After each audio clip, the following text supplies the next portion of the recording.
Hare Krishna, Hare Krishna, Krishna Krishna, Hare Hare, Hare Rama, Hare Rama, Rama Rama, Hare Hare, Hare Krishna, Hare Krishna, Krishna Krishna, Hare Hare, Hare Rama, Hare Rama, Rama Rama, Hare Hare. Jaya Prabhupada, Jaya Prabhupada, Prabhupada, Jaya Prabhupada. Nitai Gaur Hari Bol, Hari Bol, Hari Bol, Hari Bol. Jai Vishnupad Paramahamsa Parivrajakacharya Satsita Srimadesi Bhaktivedanta Swami Srila Prabhupada Ki Jai. Namacharya Haridas Thakur Ki Jai. Prem se kaho Shri Krishna Chaitanya Prabhu Nityananda Shri Advaita Gadadhar Shivasadi Gaura Bhaktavinda Ki Jai.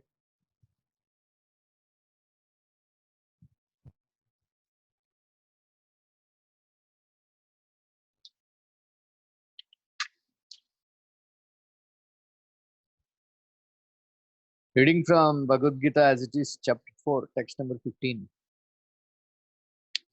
Evam jnatva kritam karma purvairapi mumukshubhihi kuru karmaiva tasmatvam purvaihi purvataram kritam. All the liberated souls in ancient times acted with this understanding of my transcendental nature.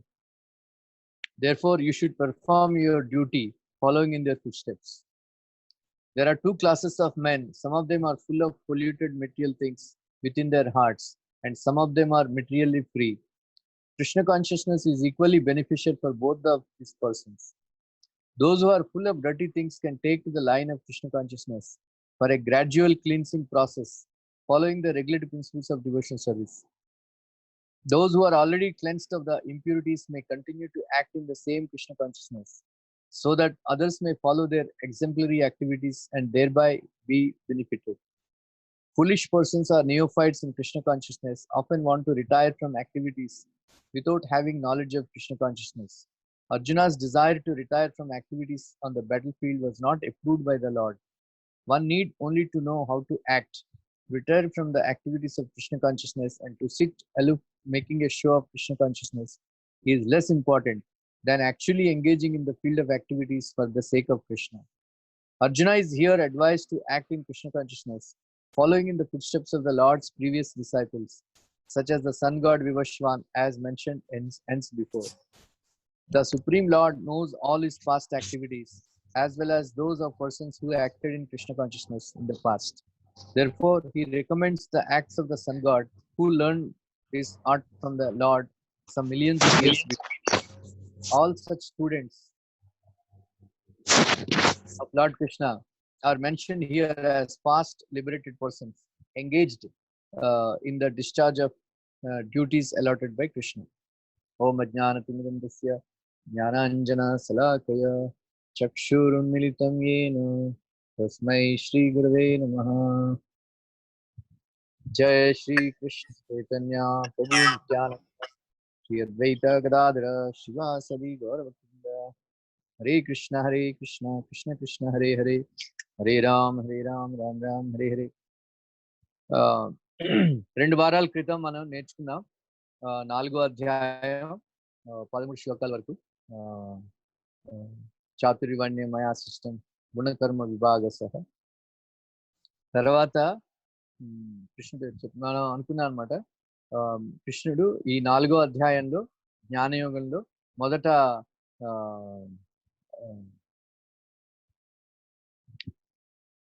దివ్య జ్ఞానం ఇచ్చారు, తర్వాత దివ్య కర్మను గురించి చెప్పారు, తర్వాత యజ్ఞానం గురించి చెప్పారు, తర్వాత జ్ఞానం ఆర్డినరీ సాధారణ జ్ఞానం. ఈ 4 సబ్జెక్ట్ మ్యాటర్స్ కృష్ణుడు చర్చించారు అనమాట. సో ఈ చాతుర్వర్ణం శ్లోకం తర్వాత నమాం కర్మాణి లింపంతి నమే కర్మ ఫలే స్పృహ ఇతిమాం యోబి జానాతి కర్మబీర్ నసబద్యతే. ఇది చాలా ఇంపార్టెంట్ శ్లోకం, ముఖ్యమైన శ్లోకం 4వ అధ్యాయంలో. ఎందుకంటే చాలా మంది అనుకుంటారు కృష్ణుడు కూడా పనిచేస్తున్నాడు కదా, అతని కూడా కర్మబంధంలో మళ్ళీ మళ్ళీ అతని కర్మబంధం కూడా ఉంటుందా అనుకుంటారు. కానీ కృష్ణ చెప్తున్నాడు అనమాట, నమాం కర్మాని లింపంతి నమ్మే కర్మ ఫలేస్తున్నా. నాకు ఈ కర్మ యూనో ఈ కర్మల వల్ల నా మీద ఎటువంటి ప్రభావం నాకు ఈ కర్మ ఫలాల మీద ఆసక్తి కూడా లేదు. సో దీని గురించి ఈ సత్యాన్ని ఎవరైతే ఒప్పుకుంటారో, నమ్ముతారో వాళ్ళు కూడా ఈ కర్మబంధాల నుంచి విముక్తులు అయిపోతారు అని కృష్ణుడు చెప్పాడు అనమాట. సో కృష్ణుడు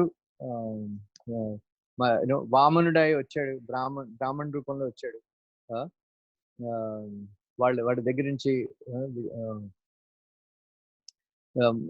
బలి మహారాజు నుంచి అడుక్కోవడానికి. తర్వాత రాముడు వచ్చాడు క్షత్రియుడి రూపంలో యుద్ధం చేస్తూ. సో వీళ్ళందరూ కూడా మనకి చూపించారనమాట కర్మబంధంలో చిక్కుకోకుండా ఈ ప్రపంచంలో కర్మలు ఎలాగా చెయ్యాలి అని. సో ప్రభుపాద్ శ్లోకంలో రాస్తారు తాత్పర్యంలో, బ్రిటిష్ వాళ్ళ కాలంలో బ్రిటన్ లో కూడా ఇదే రూల్ అనమాట. రాజు ఎప్పుడు కూడా తప్పు చేయడు అని వాళ్ళ రాజ్యాంగ నిబంధన అనమాట. సో ఈ రాజులు ఆ కాలంలో రాజులు లోకల్ క్రిమినల్ లాస్ వాళ్ళకి ఒప్పించామన్నమాట.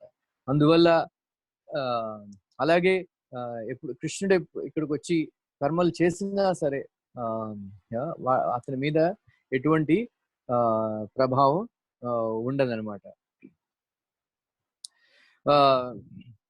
భగవంతుడు ఈ ప్రపంచాన్ని సృష్టించాడు. అతను ముఖ్యమైనటువంటి కారణం, సర్వకారణ కారణం. కానీ మధ్యలో కారణం కానీ ప్రకృతి అన్నమాట. సో అందువల్ల ఈ పనులన్నీ చేయడం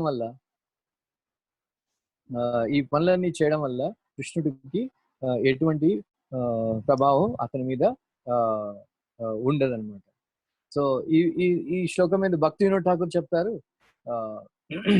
ఎవరైతే నేను భగవంతుణ్ణి అని తెలుసుకుంటారో, నాలో 6 రకాలైనటువంటి ఐశ్వర్యాలు సంపూర్ణంగా ఉన్నాయని తెలుసుకుంటారు, నా శరీరం నేను అవ్యయుణ్ణి అని తెలుసుకుంటారు, ఈ వర్ణాశ్రమ ధర్మం గురించి అందులో కర్మల గురించి చర్చించి వాటి ప్రకారం వర్ణాశ్రమం ప్రకారం కర్మల్ని చేస్తారు, వాళ్ళకి ఎటువంటి కర్మబంధనం ఉండదు అని కృష్ణుడు చెప్తున్నాడని భక్తి వినోద్ ఠాకూర్ అంటారు అనమాట. ఆ తర్వాత సో కృష్ణుడు ఎప్పుడు కూడా మీరు భగవద్గీత చదివితే పూర్వులు ఎలా చేశారు, జసగి 10వ శ్లోకంలో చెప్తారు, వీతరాగ భయ కృత మన్మయ మాము పశ్చిత బహవో జ్ఞాన తపస్స పూతమద్భావమాగత. బహవో జ్ఞాన తపస్స, చాలా మంది పూర్వ కాలంలో కూడా ఈ విధంగా నా యొక్క ప్రకృతిని వాళ్ళకి వచ్చింది అని కృష్ణుడు చెప్తారు అనమాట. అలాగే మళ్ళీ 15 శ్లోకంలో కృష్ణుడు అదే చెప్తున్నాడు అనమాట. ఏవం జ్ఞాత్వా కృతం కర్మ పూర్వైరపి ముముక్షుభిః కురు కర్మ తస్మాత్వం పూర్వతరం కృతం. పురకాలంలో కూడా చాలా మంది ముక్త పురుషులు ఈ విధంగానే కర్మల్ని ఆచరించి వాళ్ళు ముక్తి పొందారు. సో కృష్ణుడు చెప్తున్నాడు, వాళ్ళని అనుసరించి నువ్వు కూడా ఆ విధంగానే కర్మలు చెయ్యాలి అని. లాస్ట్ వీక్ నేను చెప్పాను, ఈ మనుష్యత్వం, ముముక్షత్వం, సత్పురుష సమాగమనం, ఈ 3 కూడా కృష్ణుడి యొక్క దయ వల్లే మనకి, కృప వల్లే మనకి లభిస్తాయి అని మనం తెలుసుకోవాలి. సో ఈ ముముక్షులు అంటే చాలా తక్కువ ఉంటారు అన్నమాట. సో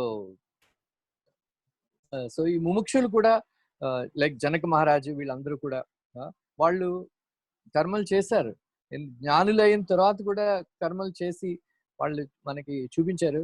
ఇక ఈ భౌతిక ప్రపంచంలో కర్మలు ఎలా చేయాలో, కర్మలు చేసిన తర్వాత కూడా కర్మఫల అపేక్ష లేకుండా కర్మలు చేసి ఈ కర్మబంధనంలో చిక్కుకోకుండా ఎలాగా కర్మలు చేయాలి అని వాళ్ళు మనకి చూపించారు. సో అదే కృష్ణుడు అదే చెప్తున్నాడు, వాళ్ళని ఫాలో అయ్యి కర్మలు చేస్తే నువ్వు కూడా కర్మబంధంలో చిక్కుకోవు అని. సో ప్రభుపాద అంటారు, ఈ ప్రపంచంలో రెండు రకాలైనటువంటి మనుషులు ఉన్నారు. ఒకళ్ళు భౌతికమైనటువంటి విషయాల వల్ల కలుషితమైన వాళ్ళు, రెండో వాళ్ళు ఈ ఈ భౌతిక విషయాల నుంచి ముక్తి పొందిన వాళ్ళు. సో ఈ కృష్ణ భక్తి ప్రభుపాద చెప్తున్నారు, కృష్ణ భక్తి ఇద్దరికి కూడా చాలా లాభదాయకం. సో ప్రభుపాద చెప్తున్నారంటే ఈ ప్రపంచంలో కర్మ ఎలాగా చెయ్యాలి అని జ్ఞానం ఉంటే చాలు, కర్మ చేయొచ్చు. అదే కృష్ణుడు ఈ ప్రపంచంలో కర్మ ఎలా చేయాలో కృష్ణుడు మనకి బోధిస్తున్నాడు. అది కానీ కృష్ణ భక్తి యొక్క కార్యాల నుంచి మనం రిటైర్ అవ్వకూడదు అని చెప్పారనమాట.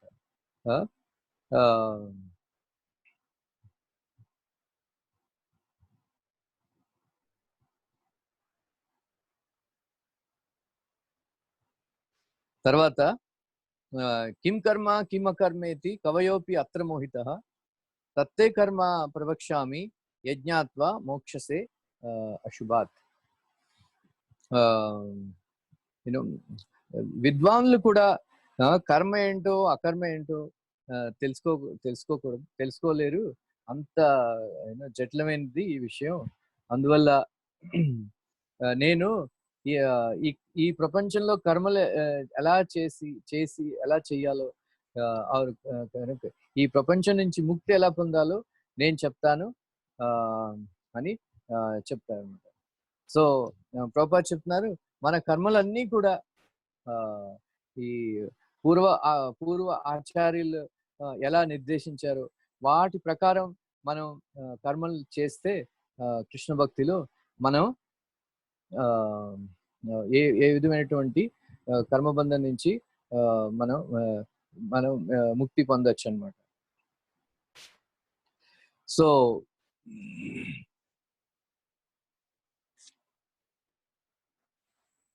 కర్మణో హి అపి బోధవ్యం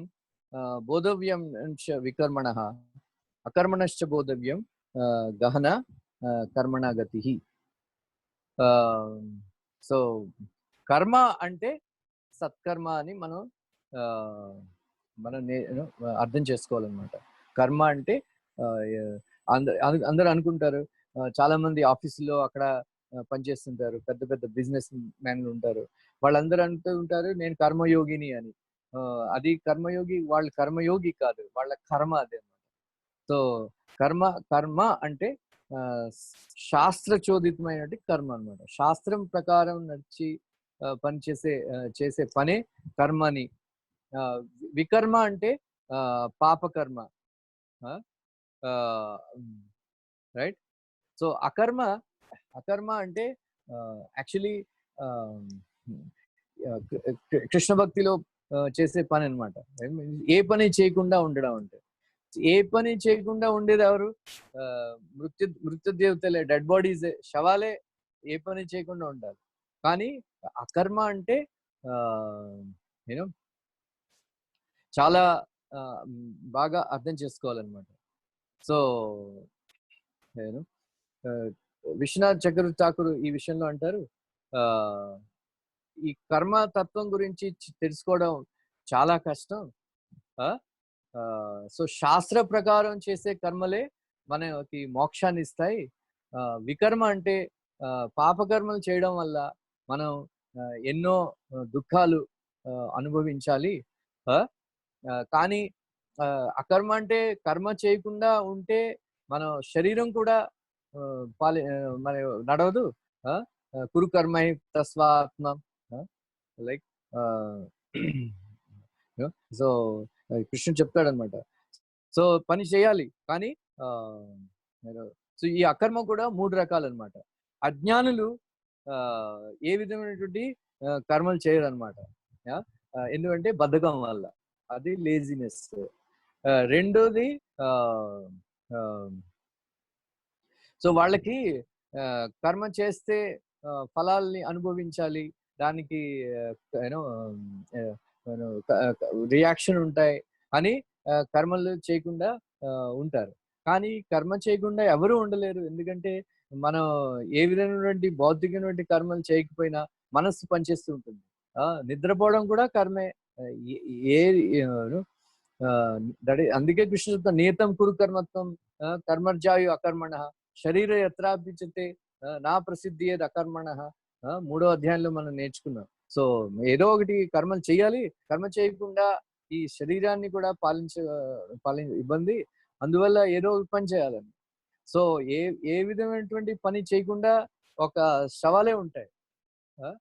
సో ఈ జ్ఞానులు అనుకుంటారు నేనేం పని చేయను అంటే, ఏం పని చేయకుండా కూర్చోవడం కూడా ఒక పనే, నిద్రపోవడం కూడా ఒక పనే, నిద్రపోయినప్పుడు కలలు కండం కూడా ఒక పనే. మన మనసు ఎప్పుడు పని చేస్తూనే ఉంటుంది. అందువల్ల 3వ రకం విశ్వనాథ అంటారు, హరికథ విన్న తర్వాత ఎవరైతే ఇది వర్ణాశ్రమ ధర్మం ప్రకారంగా వాళ్ళ డ్యూటీస్ అవి వాళ్ళ డ్యూటీస్ కర్మలన్నీ విడిచిపెట్టి తావత్ కర్మాణి కుర్వీత నా నిర్విద్యేత యావత మత్కథ శ్రవణాదౌ వా శ్రద్ధ యావన్న జాయతే. సో కృష్ణుడు చెప్తాడు అనమాట 11వ అధ్యాయంలో, 11వ స్కందం భాగవతంలో, తావత్ కర్మాణ కుర్వీత నా నిర్విద్యేత యావత. సో ఈ అన్ని రకాల కర్మల్ని విడిచిపెట్టి మత్కథ శ్రవణాదౌ నా యొక్క కృష్ణ కథ వింటూ పనిచేయడమే అన్ని రకాల అకర్మల్లో శ్రేష్టమైనది అని చెప్తారనమాట. సో ప్రభుపాద్ ఈ శ్లోకంలో ప్రభుపాద్ చెప్తారు, మనకి నేను కృష్ణుడి యొక్క నిత్య దాసుణ్ణి అని ఈ జ్ఞానంతో పనిచేస్తే అప్పుడు మనకి ఒక చాలా క్లియర్గా మనకి అన్ని రకాల కర్మల గురించి అర్థం అవుతుంది అనమాట. సో మనం ఏం పని చేసినా సరే నేను కృష్ణుడి యొక్క నిత్య దాసుణ్ణి, కృష్ణుడి యొక్క నిత్య దాసుణ్ణి అని ఎప్పుడు కూడా మన మనసులో అనుకుంటూ పని చేస్తే మనం ఆ తర్వాత అది అకర్మే అవుతుంది అనమాట. సో ఇది చాలా ఇంపార్టెంట్ అనమాట. సో మనకి ఈ భావన ఎప్పుడు కూడా మన మనసులో ఉండాలి, నేను కృష్ణుడి యొక్క దాసుని, నేను యొక్క కృష్ణుడి యొక్క దాసుని. అలాగా ఆ భావంతో మనం ఈ పని చేయాలన్నమాట. ఈ ప్రపంచంలో పనిచేస్తే ప్రభుపాద చెప్పారు అది ఒక శ్రేష్టమైనటువంటి అకర్మ అయిపోతుంది. సో అందువల్ల మనకి ఏ విధమైనటువంటి కర్మబంధనంలో చిక్కుకోవాలన్నమాట.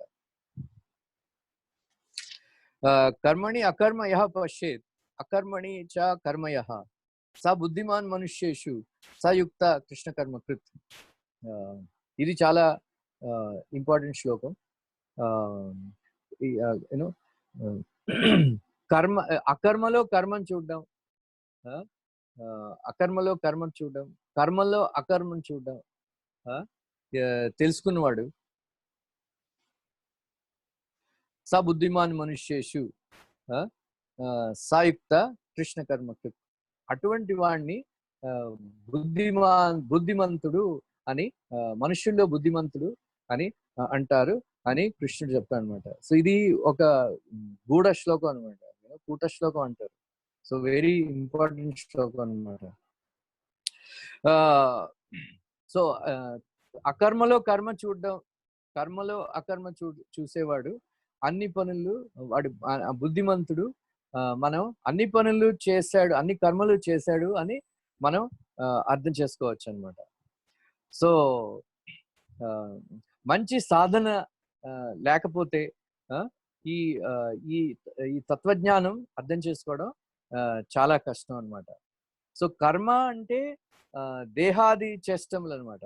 యూనో కర్మ అకర్మ యూనో సో ఈ ఈ తిరుగుతున్న చక్రానికి తిరగని ఆధారమే అకర్మ అనమాట. యూనో సో మీకు అర్థమైంది కదా. సో సో ఈ తిరుగుతున్న చక్రం కర్మ. యూనో సో ఈ జ్ఞానం అంటే శ్రీధర స్వామి వీళ్ళందరూ కూడా అదంటారు. కొంతమంది శ్రీధర స్వామి అంటారు జ్ఞానం అంటే ఆత్మ చైతన్యం, ఆత్మ గురించి తెలుసుకోవడం అని. సో జీవగోస్వామి వీళ్ళందరూ అంటారు జ్ఞానం అంటే కృష్ణుడి గురించి తెలుసుకోవడం అని. సో కానీ ఈ రెండో అధ్యాయం బాగా అర్థం చేసుకుని మనం ఎప్పుడైతే మనకి నేను ఈ దేహాన్ని కాదు అని ఈ ఆత్మ చైతన్యంతో ఎవరైతే యూనో పనిచేస్తారో ఆ దేహానికి సంబంధించిన కర్మలు చేసినప్పుడు కూడా వాళ్ళు వాటిని అకర్మగానే చూస్తారు అని కృష్ణుడు అంటున్నాడు అనమాట ఇక్కడ.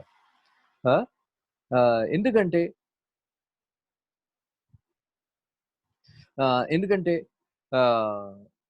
వాళ్ళు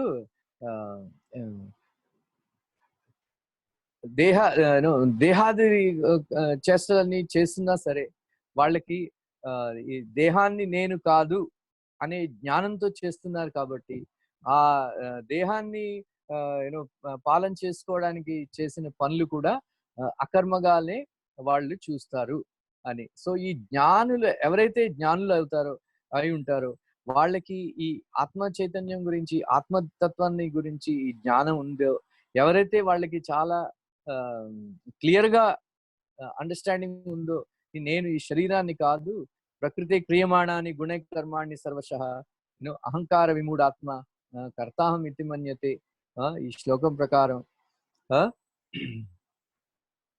సో ఈ మన ఈ ఈ ఇంద్రియాలు అన్నిటికీ కూడా ఈ శక్తిని ఇచ్చేది కూడా ఈ చైతన్యం, ఈ ఆత్మ ఉండడం వల్ల ఆరు ప్రభుపాద చెప్తారన్నమాట సూపర్ కాన్షియస్నెస్. పరమాత్మ యొక్క చైతన్యం వల్ల మన ఇంద్రియాలకి శక్తి లభిస్తుంది అన్నమాట. అందువల్ల మనం ప్రొద్దున్నే లేచి ఎవరైతే నేను కృతజ్ఞుణ్ణి అని కృష్ణుడికి చెప్పాలని అనుకుంటారో వాళ్ళందరూ కూడా 4వ స్కంద భాగవతంలో ధ్రువ మహారాజ్ యొక్క ఫస్ట్ శ్లోకం ప్రతిరోజు కూడా మనం చదువుకోవాలన్నమాట. యో అంతః ప్రవిశ్యమం అవాచం ఇమాం ప్రశుప్తాం సంజీవయతి అఖిల శక్తిధరా స్వధామ్నా అన్యాంశ్చ హస్తచరణ శ్రవణత్వాక్ ఆదీన్ ప్రాణాన్ నమో భగవతే పురుషాయ తుభ్యం. సో ధ్రువ మహారాజ్కి బాగా ఈ శ్లోకం మీద ప్రభుపాద మంచి తాత్పర్యం కూడా రాస్తారు అన్నమాట. సో ఒకసారి 4th canto భాగవతం ధ్రువ మహారాజ్ రిటర్న్స్ హోమ్ ఈ ఫస్ట్ ప్రేయర్ అనమాట. ఈ శ్లోకం ఒకసారి చదువుకోండి. ప్రతిరోజు ఈ శ్లోకాన్ని ఒకసారి స్మరించుకుని కృష్ణుడికి నమస్కారం చేసుకుంటే మనం కర్మలు చేసినా అవి అకర్మలే అయిపోతాయి అన్నమాట. ఎందుకంటే ధ్రువ మహారాజ్ చెప్తున్నాడు అనమాట.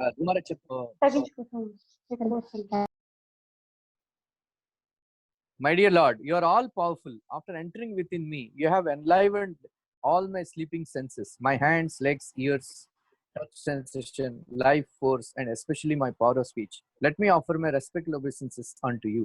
So Krishna అతను చెప్తున్నాడు అనమాట. ధ్రువ మహారాజ్ చెప్తున్నాడు, ఓ కృష్ణుడా, మీరు చాలా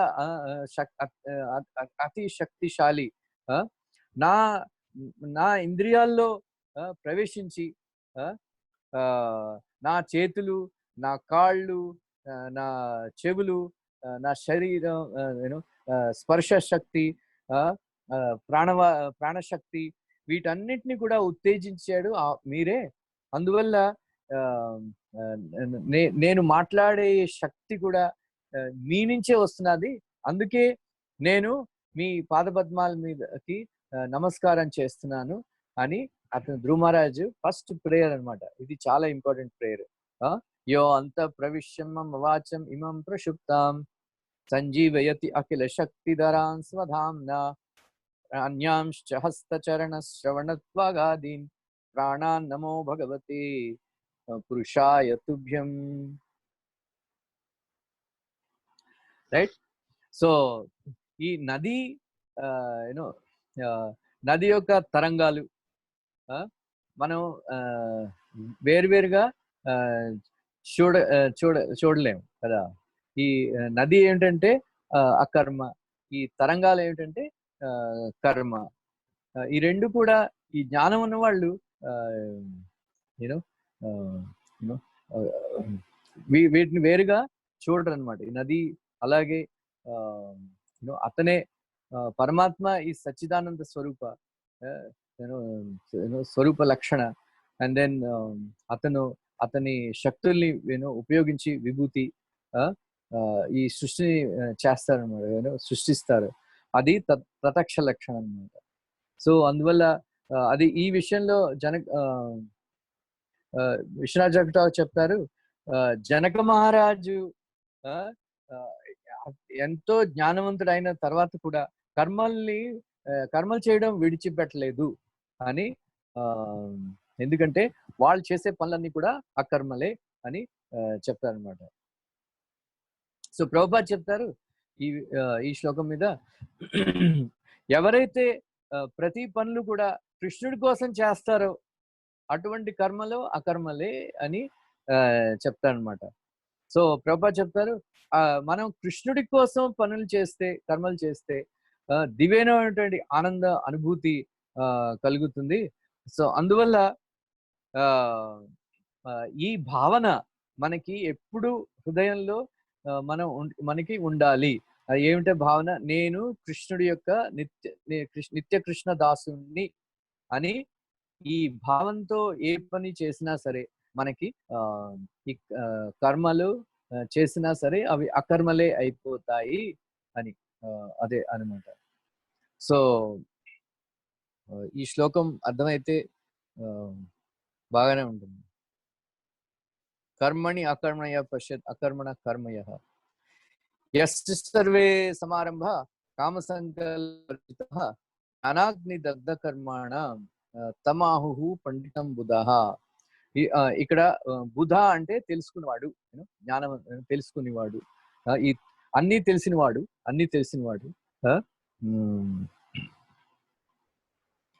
ఈ రెండు మనలో మన అందరిలో కూడా ఈ రెండు దోషాలు చాలా ఎక్కువగా ఉంటాయి అన్నమాట. కామ అండ్ సంకల్ప.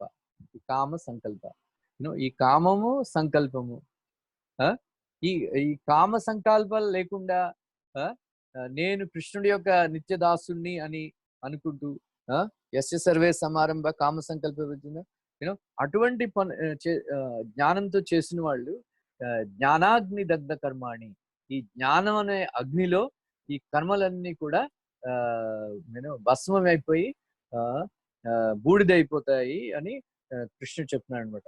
అలాగాని అన్ని తెలిసిన వాళ్ళు చెప్తారు అని కృష్ణుడు చెప్తున్నాడు అనమాట. వన్ హూస్ సో పండిత అంటే ఏమిటి? పండిత అంటే ఎవరి యొక్క కర్మలు ఈ జ్ఞానాగ్నిలో దగ్ధం అయిపోతాయో అటువంటి వాడిని పండితుడు అంటాడు. పండితుడు అంటే ఈ వేదిక్ స్కాలర్ విద్వాన్లు కాదు, ఈ జ్ఞానం ఉన్నవాడు అనమాట. ఏం జ్ఞానం ఉన్నవాడు? నేను నిత్య కృష్ణ దాసుని అని జ్ఞానంతో ఎవరైతే కర్మలు చేస్తారో వాళ్ళ కర్మలన్నీ కూడా ఈ జ్ఞానాగ్నిలో వాళ్ళ కర్మలన్నీ ధ్వంసం అయిపోతాయి, బూడిదైపోతాయి. అదనమాట.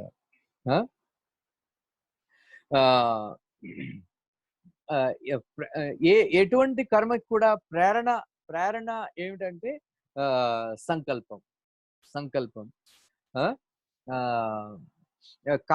కామం అంటే కోరిక, ఇచ్ఛ. అండ్ సంకల్పం అంటే కోరిక కలిగిన తర్వాత ఆ కోరికని తీర్చుకోవాలని ఉద్దేశంతో ఏ పని నేను ఈ పని చేస్తాను అని అనుకోవడం సంకల్పం అన్నమాట. సో భూతకాలంలో ఆ పని చేశాను, ఇప్పుడు ఈ పని చేస్తున్నాను, భవిష్యత్తులో ఈ పని చేస్తాను. ఈ మూడు కూడా యూనో సంకల్పం అన్నమాట. ఈక్వేషన్ ఉందన్నమాట. కామం యూనో మనకి కామం మన కామం ఉంటే మన మనసులో కామం ఉంటే అది కర్మకి లీడ్ చేస్తుంది అనమాట. మనం ఎప్పుడైతే కర్మలు చేస్తామో, కర్మ అంటే ఫలాపేక్ష, ఫలాలు మనకి ఫలం మనకి దొరుకుతుంది. కర్మఫలం మనకి దొరుకుతుంది.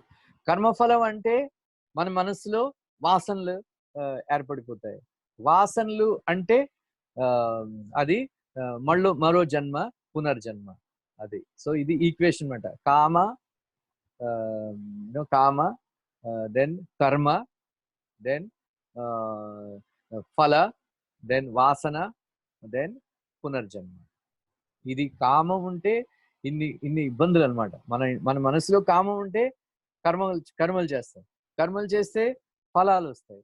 ఫలాల్ని భోగం చేస్తే, మనం ఎంజాయ్ చేస్తే అవి వాసనలు అయిపోతాయి మన మనసు, సబ్ కాన్షియస్ మైండ్, అంతరాత్మలో. ఆ వాసనల వల్ల మళ్ళీ మనకి పునర్జన్మ వస్తుంది అన్నమాట. రైట్. సో అందువల్ల కొన్ని పనులు చాలా పనులు మనం కామ సంకల్పం లేకుండా కూడా చేస్తాం. ఫర్ ఎగ్జాంపుల్, మనం ఊపిరి పీల్చుకుంటాం. ఊపిరి పీల్చుకున్నప్పుడు మనం కామం సంకల్పం లేకుండా మనం చేస్తాం. సో అందువల్ల చాలా సులభంగా అవన్నీ అయిపోతాయి, ఈ ఊపిరి పీల్చుకోవడం అవన్నీ. కానీ ఎప్పుడైతే ఊపిరి పీల్చుకోవడం కూడా సంకల్పంతో చేస్తాం అనుకోండి, నేను ఊపిరి పీల్చుకోవడం కొంచెం సేపు ఆపేస్తాను అంటే తర్వాత అది చాలా భారంగా అయిపోతుంది. ఊపిరి పీల్చుకోవడం కూడా 5 నిమిషాల తర్వాత మనం ఆ పని చేయలేం. అందువల్ల యూనో ఈ ఈ జ్ఞానులైన వాళ్ళు ఈ కామము సంకల్పము రెండు విడిచిపెట్టి పనులు చేస్తారు. అటువంటి భావంతో నేను నిత్య కృష్ణుడి దాసుని. అందువల్ల మనం ఈ రెండు, కామం అంటే మళ్ళీ నేను చెప్తున్నాను, కామము అంటే ఫలాపేక్ష, అంటే భోక్తృత్వం. సంకల్పం అంటే నేను చేస్తున్నాను అని అహంకారం. సో నేను లాస్ట్ టైం కూడా అదే చెప్పాను, ఈ రెండు కూడా విడిచిపెట్టాలి. అహమత్వం, భోక్తృత్వం. అహమత్వం అంటే నేను చేస్తున్నాను అని అహంకారం. భోక్తృత్వం అంటే నాకు ఈ కర్మలు నేను చేస్తున్నాను కాబట్టి ఈ ఫలాల్ని నేనే అనుభవిస్తాను అని అనుకోవడం భోక్తృత్వం. ఈ రెండింటినీ కూడా మనం విడిచిపెట్టేస్తే, నేను నిత్య కృష్ణదాసుని అనే భావంతో మనం కర్మలు చేస్తే, ఈ రెండు మన ఈ ఎటువంటి కర్మలు చేసినా సరే అందువల్ల ఈ కృష్ణార్పణ బుద్ధితో మనం ఈ కర్మలు, కృష్ణార్పణ బుద్ధితో మనం ఈ కర్మలు చేయాలన్నమాట. అప్పుడు సో ప్రభుపాద ద్వారా అదే చెప్తున్నాను. సో మనం ఎప్పుడైతే ఈ జ్ఞానాన్ని మనం పొందుతామో, ఈ నిత్య కృష్ణదాసుని అని ఈ జ్ఞానాగ్నిలో అన్ని పనులు, అన్ని కర్మలు కూడా అన్ని కర్మలన్నీ కూడా ధ్వంసం చేసేస్తాయని.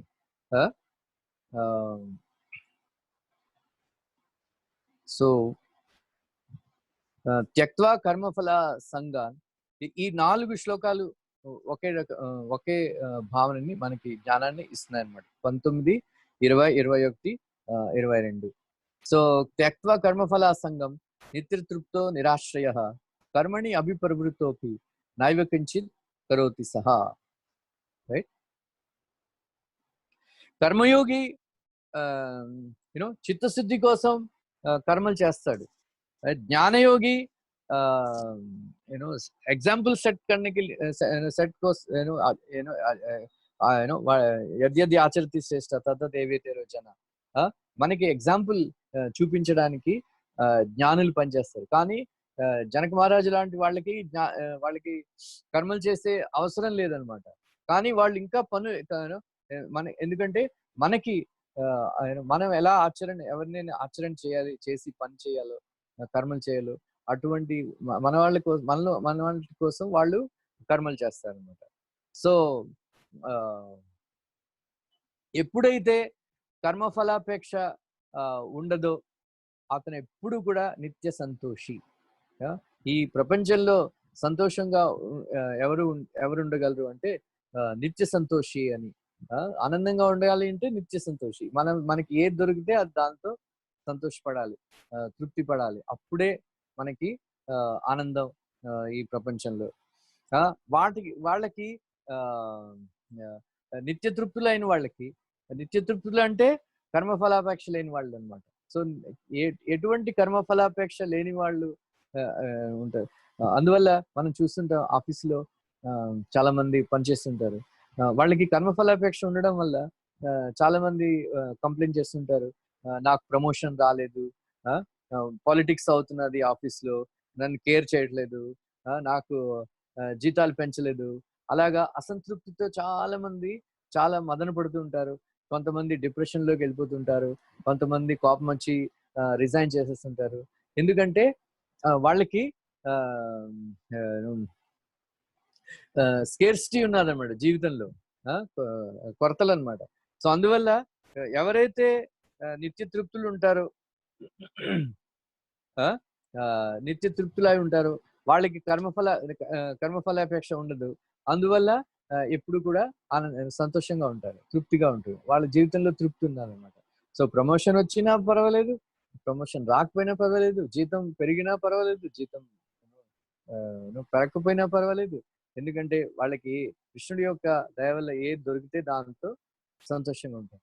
అది సీక్రెట్ అనమాట. లేకపోతే ఎప్పుడైతే మనం ఫలాపేక్ష పెట్టుకుంటామో, నేను ఇంత బాగా పనిచేశాను, నాకు మంచి రిజల్ట్ రావాలి అని మనం అనుకుంటాము, అప్పుడు ఈ అసంతృప్తి అనమాట. ఈ యూనో ఒకసారి ప్రభుపాద్ వారి దగ్గరికి వెళ్ళి ఒక డివోటీ చెప్తున్నాడు అనమాట.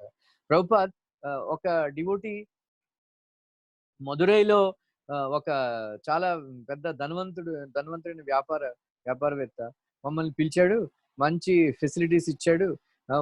15 రోజులు అక్కడ సంకీర్తనది చేసాం, ప్రీచింగ్ చేసాం. అది బృందావన్ టెంపుల్ కోసం కలెక్షన్ చేయడానికి అక్కడికి వెళ్ళాం.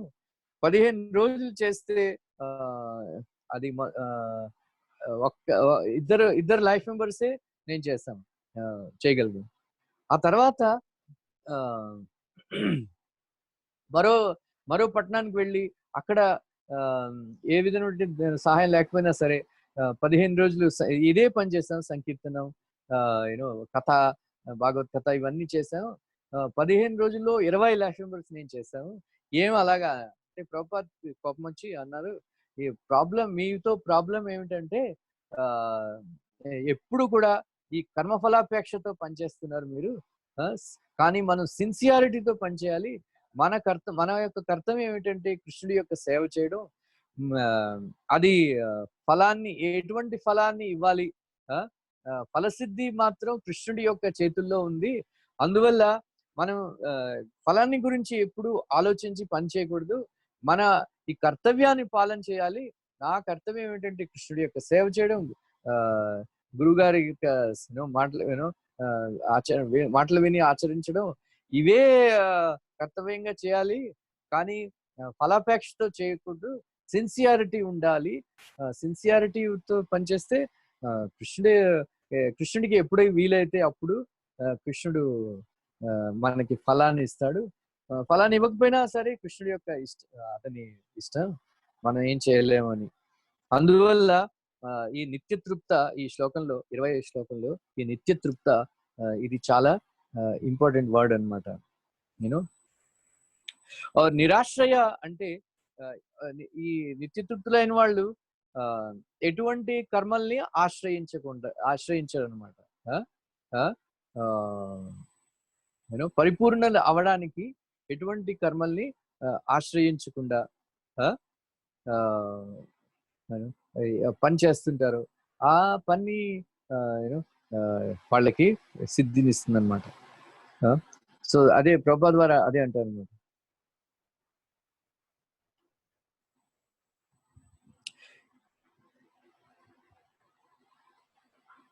This freedom from the bondage of action, Prabhupada చెప్తున్నారు అనమాట. ఈ స్వతంత్రత, ఈ కర్మబంధం నుంచి ముక్తుడు అవడానికి స్వతంత్రత ఈ కృష్ణ భక్తిలోనే ఉంటుంది. అందువల్ల ఏ పని చేసినా సరే కృష్ణుడి యొక్క సంతోషం కోసం చేయాలి, ప్రేమతో చేయాలి. అప్పుడు ఈ కర్మఫలం మీద ఆసక్తి ఉండదు అతనికి. సో ఆ కర్మఫల సిద్ధి కోసం కృష్ణుడికి కృష్ణుడి మీద వదిలిపెట్టేయాలి అని. అప్పుడు అతనికి ఏ విధమైనటువంటి ఆతృత కానీ ఆందోళన కానీ ఉండదు అని ప్రభుపాద్ చెప్తున్నాను అనమాట. ఈ విషయంలో విశ్వనాథ్ చక్ర ఠాకూర్ అంటారు, నిత్యతృప్త అంటే ఎప్పుడూ కూడా దివ్య ఆనందంలో తేలిపోతూ ఉంటాడు, ఎందుకంటే సంతృప్తి పొందినవాడు కాబట్టి. నిరాశ్రయ అంటే ఎవరి మీద కూడా తన శరీర పాలన కోసం ఎవరి మీద కూడా ఆధారపడకుండా జీవించేవాడు అని అది రాస్తాడనమాట. 21వ శ్లోకం. నిరాశీర్యత చిత్తాత్మ త్యక్వా సర్వ పరిగ్రహ శరీరం కేవలం కర్మ కుర్వన్నాప్నోతి కిల్బిషం.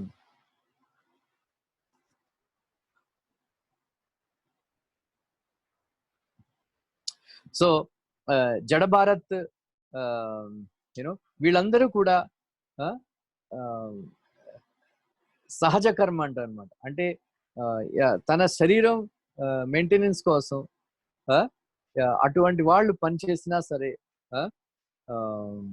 ఎటువంటి పని చేసినా సరే, పాపకర్మలు చేసినా సరే పుణ్యకర్మలు చేసినా సరే వాళ్ళకి ఎందుకంటే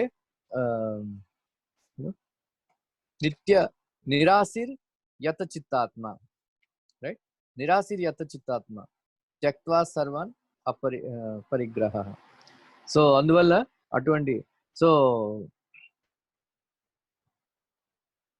ప్రభుపాద చెప్తున్నారు, నిరాశీర్ యత చిత్తాత్మ అంటే అతని మనస్సు బుద్ధి కూడా కంప్లీట్ గా కంట్రోల్ చేయడం వల్ల ఎటువంటి కర్మఫలాపేక్ష మనసులో పెట్టుకుని ఉండడు. అందువల్ల అతనికి ఈ జ్ఞానం ఉన్నది, ఈ జ్ఞానంతో చేస్తున్నాడు. కృష్ణుడు పరమాత్మ అని, నేను మమైవాంశో జీవలోకే జీవభూత సనాతన, నేను అతని యొక్క అంశాన్ని అని అతను పనిచేస్తున్నాడు. అందువల్ల ఒక పెద్ద మెషిన్ లో ఒక స్క్రూ చిన్న భాగం, ఆ చిన్న భాగం ఆ మెషిన్ లో ఉంటే దాని విలువ దానికి ఉంటుందన్నమాట. అలాగే ఈ మెషిన్ పనిచేయడానికి ఆయిలింగ్ అది చేయాలి. అందువల్ల అలాగే ఈ శరీరం కృష్ణుడి యొక్క సేవలో ఎప్పుడు వినియోగిస్తూ ఉంటాడు. ఆ శరీరాన్ని మెయింటైన్ చేసుకోవడం కోసం కొన్ని కర్మలు చేయవలసి వస్తుంది. ఆ కర్మలు చేయడం వల్ల అతను ఎటువంటి కర్మబంధనంలో చిక్కుకోడు అని ప్రభుపాద చెప్తున్నారు. ఎందుకంటే ఈ శరీరం మీద నేనే శరీరానికి ప్రొపరైటర్షిప్ ఆ భావన ఉండదన్నమాట ఆ వ్యక్తులు. అందువల్ల కృష్ణ భక్తులు చాలా టైం వేస్ట్ చేసుకోకుండా వాళ్ళు పనిచేసుకుంటారు అనమాట, రైట్? సో ఈ విశ్వనాథ్ చక్ర ఠాకూర్ ఈ విషయం చెప్తారు. నిరాశి అంటే who are devoid of fruitive desires. Means ఈ కర్మఫలాపేక్ష ఉండదు అనమాట. సో ఈ కర్మలు చేసి మనం నేను భోగాల్ని అనుభవిస్తాను అని భావన వాళ్ళకి ఉండదు అనమాట. అటువంటి వాళ్ళు ప్రభుపాద్ అతను విశ్వనాథ్ చెప్తారు, ఒకప్పుడు ఆ పాపకర్మలు చేసి ధనాన్ని ఆర్జించి వాళ్ళ దగ్గర కూడా దానం తీసుకుంటే వాళ్ళకి ఎటువంటి పాపం అంటదు. అలాగే పుణ్యవంతుల దగ్గర నుంచి దానం తీసుకుంటే పుణ్యం కూడా అంటదు అని నేను సో విశ్వనాథ్ చక్ర ఠాకూర్ చెప్తారనమాట. అందువల్ల మనకి చాలా మంది అనుకుంటారు అనమాట, ఇస్కాన్ లో ప్రభుపాద్ చెప్పారనమాట 1966 లో అతను అంటే అతను అన్నాడు అనమాట, నేను ఎందుకంటే Prabhupad free love Sunday love feast తినిపించేవాడు అనమాట. పెద్ద విందు భోజనం అతను స్వయంగా చేతులతో చేసి అందరికి హీపీలందరికీ కూడా ఎంతో ప్రేమతో తినిపించేవాడు అనమాట. సో ప్రభుపాద్ ఒకసారి లెక్చర్ లో చెప్పాడు అనమాట, మీకు కావాలంటే మీరు కొంచెం దానం చేస్తే మీకే మంచిది, కానీ నేను మీ మీద డిపెండ్ అవ్వట్లేదు, మాకు చైతన్య మహాప్రభు ధనాన్ని ఇస్తారు. సో ఒకవేళ కొంతమంది పాపకర్మలు చేసి ధనాన్ని ఆర్జించే వాళ్ళు కూడా కృష్ణ భక్తి మందిరానికి వాళ్ళు దానం చేస్తే ఆ దానం పవిత్రం అయిపోతుంది. అందువల్ల చాలా ఈ స్మగ్లర్స్ వీళ్ళందరినీ కూడా ఈ బిజినెస్ వాళ్ళందరిది కూడా ప్రభుపాద్ ద్వారా అందరూ దానాలు అవి తీసుకునేవారు. ఎందుకంటే ఈ శ్లోకం మీద ఆధారపడి విశ్వనాథ్ చెప్తారనమాట, ఈ నిరాశీర్ యతచిత్తాత్మ అయిన వాళ్ళు కొంతమంది పాపుల దగ్గర దానం తీసుకున్నా సరే వాళ్ళకి పాపం అంటదు. అలాగే పుణ్యవంతుల దగ్గర దానం తీసుకున్నా సరే వాళ్ళకి పుణ్యం అంటదు. ఎందుకంటే వాళ్ళు నిరాశీర్ యతచిత్తాత్మ, నిరాశీర్ నిత్యతృప్త నిరాశ్రయ. ఇది చాలా మనం అర్థం చేసుకోవాలన్నమాట. అప్పుడు సో యదృచ్ఛయా లాభ సంతుష్టో ద్వంద్వాతీతో విమత్సర. మీ దగ్గర భగవద్గీతలు ఉన్నాయి కదా, మీరు చూస్తున్నారు కదా? ఉన్నాయి ప్రభుజీ.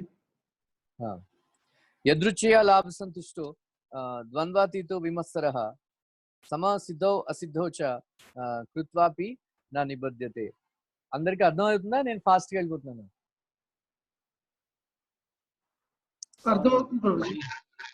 పర్లేదు కదా?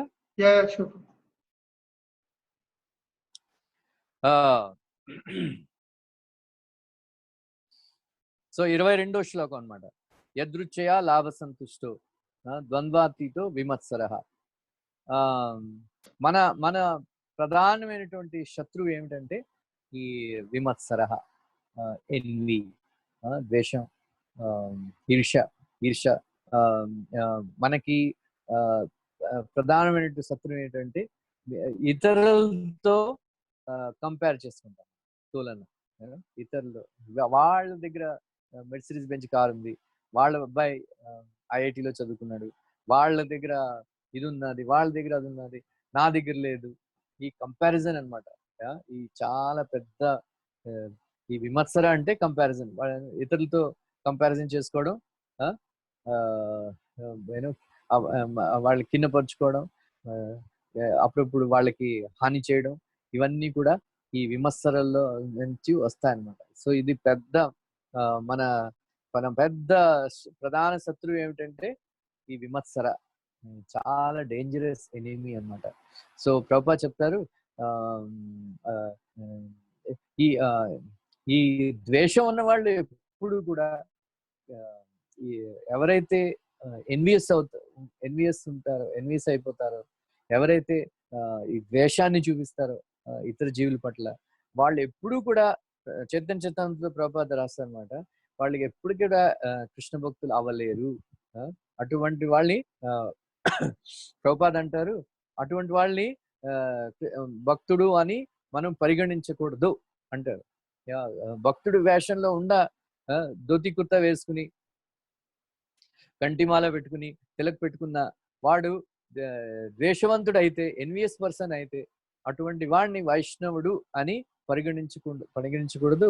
అటువంటి వాళ్ళని ఉపేక్షించాలి అని ప్రభుపాద చెప్తారు. ప్రభుపాద రాస్తారు చైతన్య చరితామృత మధ్యలీల ఫస్ట్ చాప్టర్లో. అందువల్ల కృష్ణుడు కూడా అదే చెప్తున్నాడు, యదృచ్ఛయ లాభ సంతుష్టో ద్వంద్వాతీతో విమత్సరః. ప్రభుపాద చెప్తున్నారు ఈ పర్పట్లో యూనో ఎదురుచేయ అంటే దానంతటా దాని మీద దాంతో ఏ విధమైనటువంటి లాభాలు వచ్చాయో, ఎటువంటి నష్టాలు వచ్చాయో వాటిని కృష్ణ భక్తుడైన వాడు పరిగణించడు. మరి చాలా ఎక్కువ ప్రయత్నం కూడా చేయడు తన శరీరాన్ని పోషించడానికి. ఎందుకంటే కృష్ణుడు అతను ఎందుకంటే నిత్య తృప్తుడై ఉంటాడు కాబట్టి, నిరాశ్రయుడై ఉన్నాడు కాబట్టి ఎటువంటి దానంతట దాన్ని వస్తే అతను సంతోషపడతాడు. పెద్ద ఇతరులతో వాళ్ళు దానం తీసుకోవడం కానీ అడుక్కోవడం కానీ ఇటువంటివి ఏమి చేయడు. ఎందుకంటే is independent in his livelihood, right? So చాలా రైట్, ఈ ద్వంద్వాల నుంచి, ఈ భౌతిక ప్రపంచం ద్వంద్వాలు అన్నమాట.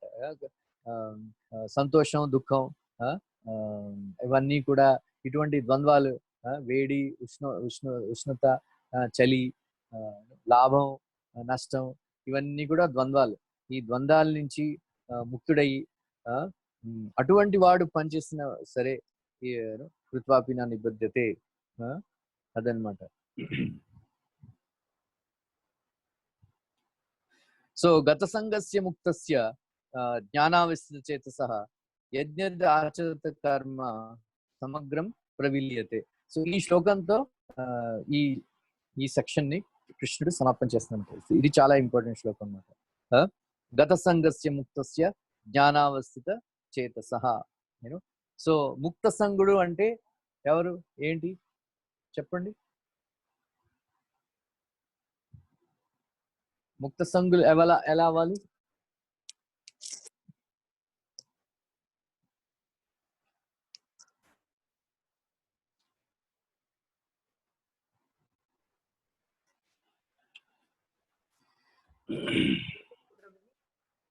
చెప్పండి. ద్వంద్వాల నుంచి విడిపడటం, త్రిగుణాల యొక్క ప్రభావానికి లోను కాకుండా. ఓకే, సో ఈ సంఘం త్యక్వా ధనంజయ అంటారు కదా, నేను చెప్పాను ముక్త సంగుడు ఎలా కావాలి, ప్రాక్టికల్. ఇది జ్ఞానం, ప్రాక్టికల్ గా ఎలా అవ్వాలి చెప్పండి.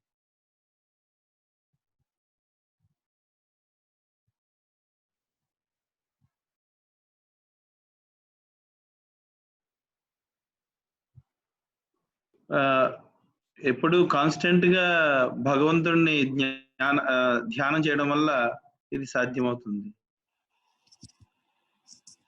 నేను కర్మలు చేస్తే ముక్త సంగుడు ఎలా అవుతాడు, ఎలా అవ్వాలి? కర్మలు చేస్తూ ఈ సంఘం త్యక్వ ఎలా అవ్వాలి?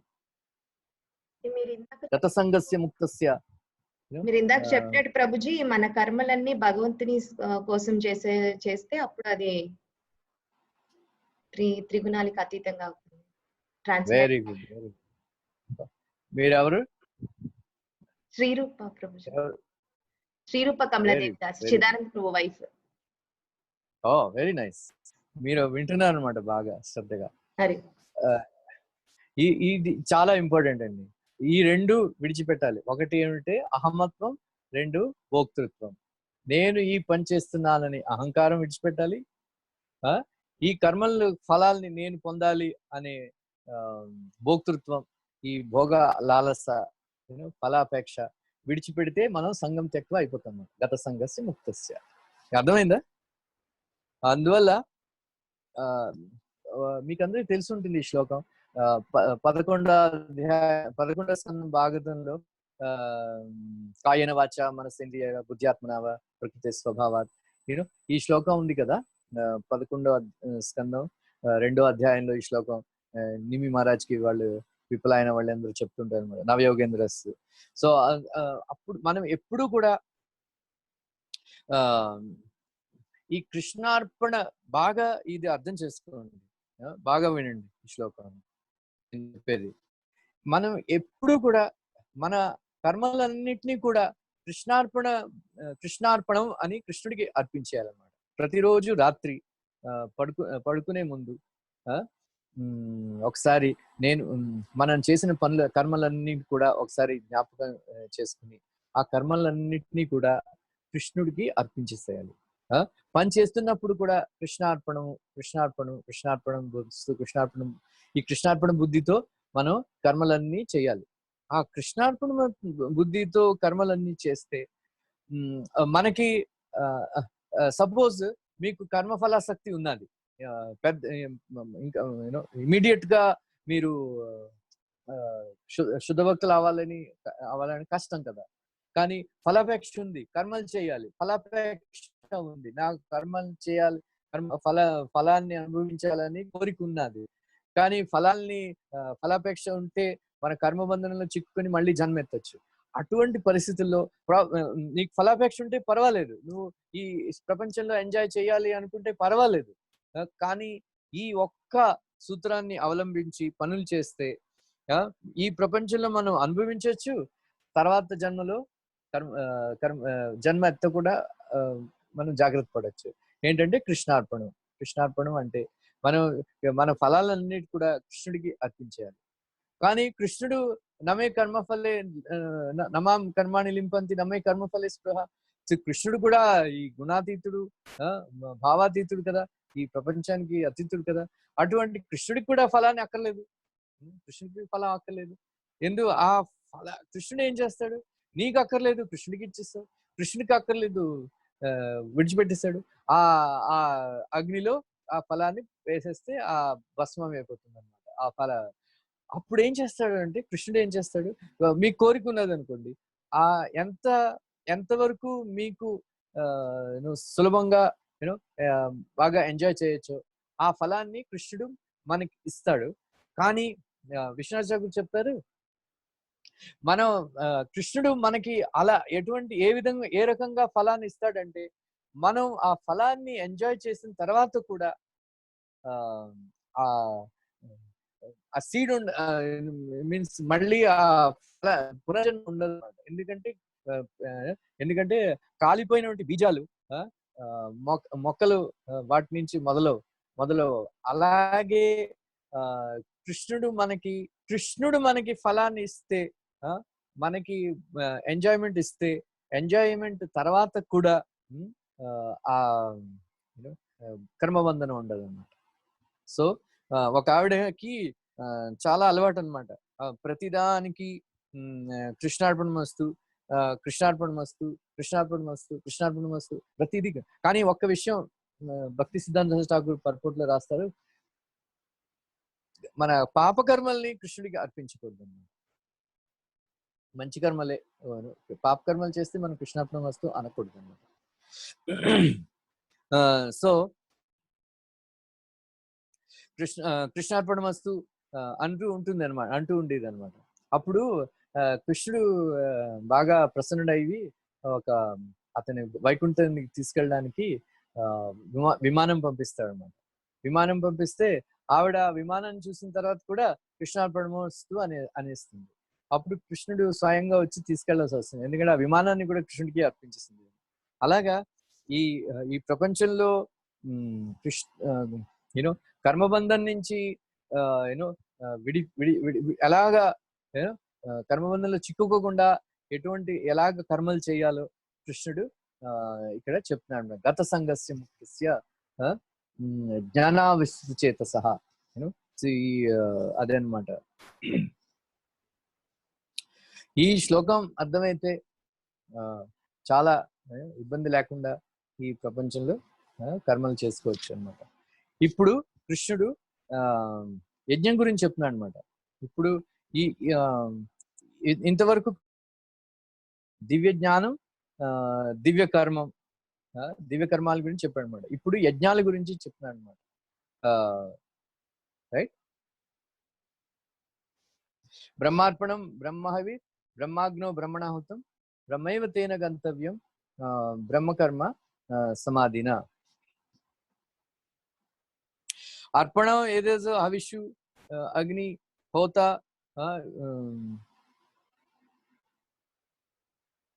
అర్పణ హవిషు అగ్ని హోత యజ్ఞం, ఇవన్నీ కూడా వీటన్నిటిలో కూడా పరమాత్మ ఉన్నాడు, బ్రహ్మ ఉన్నాడు. అంటే ఈ ఈ సమదృష్టి ఉండడమే సమాధి. సమాధి అంటే సమాధి మీన్స్ మీన్స్ బుద్ధి, సమ అంటే ఈక్వల్, సమబుద్ధి ఉన్నవాడు ఉండడమే సమాధి అంటే ఇదే సమదృష్టి ఉండడం అనమాట. సమదృష్టి ఉండడం అంటే అన్నిట్లో పరమాత్మ ఉన్నాడు అని జ్ఞానం ఉండడమే అది సమాధి, అది బ్రహ్మార్పణం అనమాట. సో ప్రభుపాద చెప్తారు, పరమసత్యం మాయతో కవర్ చేస్తున్నప్పుడు దాన్ని భౌతిక మ్యాటర్ అంటారని, భౌతికం. కానీ ఆ భౌతికమైనటువంటి ఈ విషయాలన్నీ కూడా కృష్ణుడి యొక్క సేవలో వినియోగిస్తే అవి కూడా బ్రహ్మం అయిపోతాయి. సో అందువల్ల ఏ విధమైన పనులు చేసినా ఈ భావంతో చేస్తే, కృష్ణ భావనతో పనిచేస్తే, నేను కృష్ణుడి యొక్క నిత్య దాసుణ్ణి అని ఈ భావంతో పనిచేస్తే అవన్నీ కూడా బ్రహ్మార్పణం అయిపోతాయి అని ప్రభుపాద చెప్తారు అన్నమాట. దైవం ఏవాపరే యజ్ఞం యోగినః పర్యుపాసతే బ్రహ్మాగ్నౌ అపరే యజ్ఞం యజ్ఞేన ఏప జుహ్వతి. సో ఇవన్నీ 25 నుంచి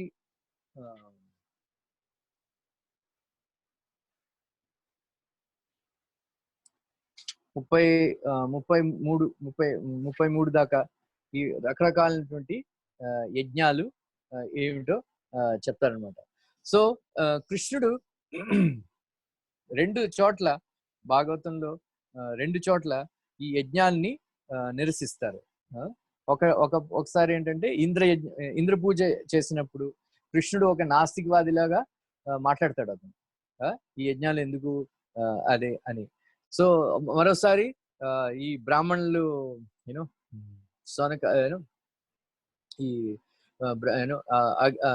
ఈ బ్రాహ్మణస్ వైఫ్స్ బ్లెస్డ్ ఆ చాప్టర్ లో కూడా ఆ యజ్ఞం చేసే బ్రాహ్మణుల్ని అతను యజ్ఞాన్ని నిరసిస్తారు.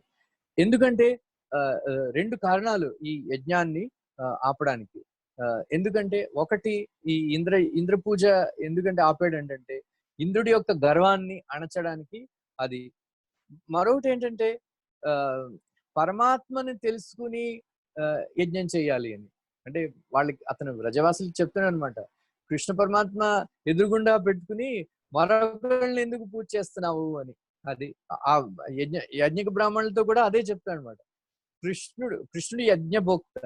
ఆ యజ్ఞభోక్త వచ్చి నాకు అన్నం కావాలి అని అడిగితే వాళ్ళు నిరాకరిస్తారు.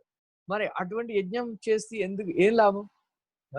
సో ఆ పరమాత్మ జ్ఞానంతో చేయకుండా చేయని ఆ యజ్ఞం నిష్ఫలం అని చెప్పడానికి కృష్ణుడు యజ్ఞాన్ని నిరసించాడు. కానీ యజ్ఞం చేయకూడదని ఎప్పుడూ అనలేదు. రైట్, యజ్ఞం చేయకూడదని ఎప్పుడూ అనలేదు. కానీ పరమాత్మ జ్ఞానంతో యజ్ఞం చేయాలి అని కృష్ణుడి యొక్క అభిప్రాయం. అందువల్ల అతను ఆ యజ్ఞాన్ని నిరసించాడు. అదనమాట. అందువల్ల సో రకరకాలైన యజ్ఞాల గురించి చెప్పాడు. ఒకటి దైవ యజ్ఞం, రెండోది యోగులు,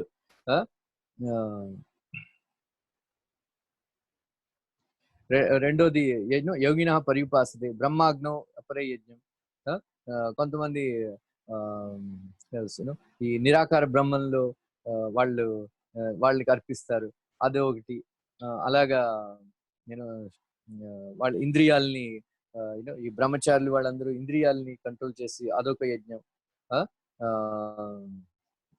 గృహస్థులు, అదర్స్ రెగ్యులేటెడ్ విషయాల్ని విడిచిపెట్టి అదే ఒకటి యజ్ఞం.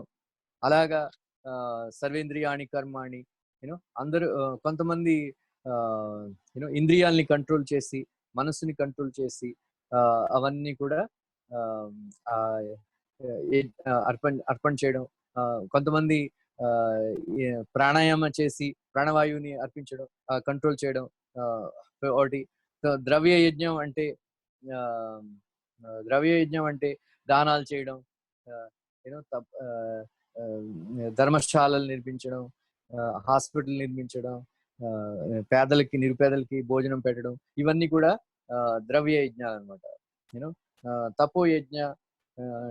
సో అందువల్ల ఒక మంచి శ్లోకం 8వ స్కంద భాగవతంలో ప్రభుపాద కోట్ చేస్తాడు. అదేంటంటే, ధనవంతులైన వాళ్ళు దానాలు చేయకపోతే, దరిద్రులైన వాళ్ళు తపస్సు చేయకపోతే, అటువంటి వాళ్ళని మెడకి ఒక రాయి పెట్టి నదిలో ముంచి చంపేయాలని అంటారు అనమాట. సో డబ్బులు ఎవరి దగ్గర కృష్ణుడు కొంతమందికి ధనం ఇచ్చాడు, కొంతమందికి దరిద్రం చేశాడు. ఈ రెండు కూడా కృష్ణుడి యొక్క కృప అనమాట. సో కృష్ణుడు మనకి కొంతమందికి ధనం ఎందుకు ఇచ్చాడంటే, ఎవరి దగ్గర ధనం ఉండదో పేదలు వాళ్ళకి సహాయం చేయడం కోసం, మందిరాలని నిర్మించడం కోసం ఈ విధంగా దానాలు చేయాలి. సో ఎవరైతే ధనిని వాడు దానం చేయకపోతే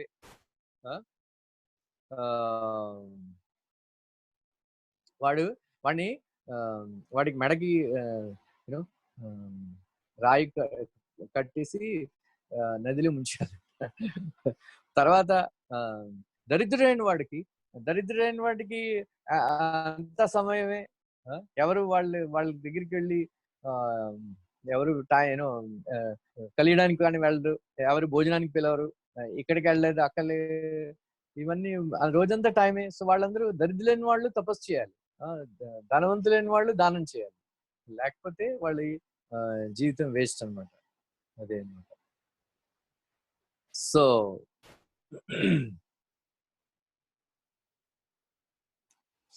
తపోయజ్ఞం మీన్స్ జపము, ధ్యానము, వ్రతము, ఇటువంటి పూజలు చేయడం అనమాట.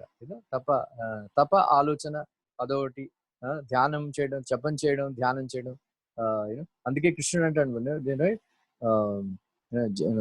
యజ్ఞానం జప యజ్ఞోస్మి, తపో యజ్ఞం, ధ్యానం చేయడం, వ్రతాలు, ఈ సుహాసిని వ్రతాలు, ఈ వరలక్ష్మి వ్రతాలు, ఇవన్నీ కూడా తపం చేయడం అనమాట.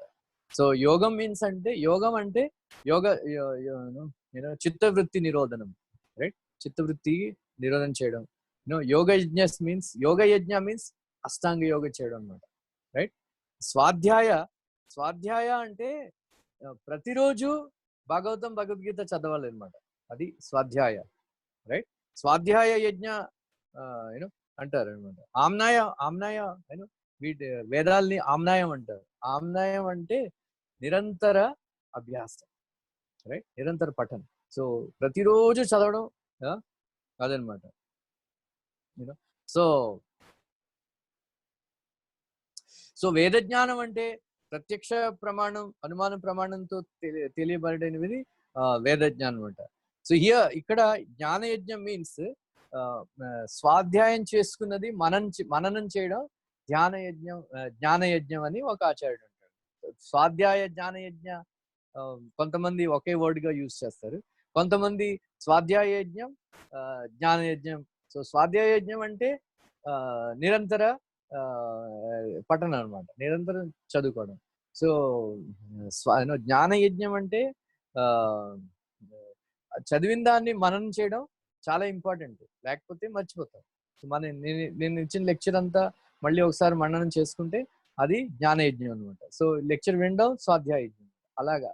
సో ఈ స్వాధ్యాయ జ్ఞాన యజ్ఞం ఇదనమాట. So Prabhupad so here Prabhupad చెప్తున్నాను అనమాట, ఈ పతంజలి యోగ సిస్టమ్ గురించి చెప్పారు అని. సో ప్రత్యేగాత్మ, పరాగాత్మ, రైట్? సో ప్రత్యేగాత్మ అంటే అల్టిమేట్ గోల్ అనమాట. Pratyagatma is withdrawn from activities in matter. So then paragatma అంటే ఇంకా పర్ఫెక్షన్ లేదనమాట. సో ఈ అపానవాయు, ప్రాణవాయు, ప్రాణవాయు, అపానవాయు, రైట్, ఇవన్నీ వ్యానవాయు, ఈ 5 ఇంపార్టెంట్ వాయుస్ అనమాట. సో ప్రాణవాయు అంటే బయటకు వెళ్ళేది అనమాట. అపానవాయు మీన్స్ లోపలికి వచ్చేది. సమానవాయు అంటే ఈ రెండింటిని అన్నిటిని కూడా ఈక్విలిబ్రియం సమానంగా చేసేది అనమాట. సో మనం ఏం తిన్నా సరే, ఏం తాగినా సరే, వాటిని అడ్జస్ట్ చేసి ఈక్విలిబ్రియంలో తెచ్చడం అనమాట. ఉదాన అంటే తీసుకోవడం అనమాట. వ్యానం అంటే ప్రతి ఒక్క చోట కదిలేదనమాట. అది నాగవాయు అంటే బెల్చింగ్, డకార్ అంటారు కదా. కూర్మ అంటే కళ్ళని ఓపెన్ చేస్తుంది అనమాట. కళ్ళని తెరిచేది వాయు కూర్మ వాయు. క్రికర వాయు అంటే దగ్గది వస్తాయి కదా, అవి దగ్గించేది. దేవదత్త వాయు ఆవలించడానికి అనమాట. ధనంజయ వాయు చచ్చిపోయిన తర్వాత కూడా కొంతకాలం ఉండేది ధనంజయ వాయు, అదనమాట. అలాగా కొన్ని శ్లోకాలు ఉండిపోయాయి. మీరు కంటిన్యూ చేయనా, అయిపోయిందా? కంటిన్యూ చేయండి. హరే కృష్ణ ప్రభుజీ, నాగవాయు అంటే ఏం చెప్పారు? నాగవాయు అంటే బెల్చింగ్. దానికి ఏంటో తెలుగులో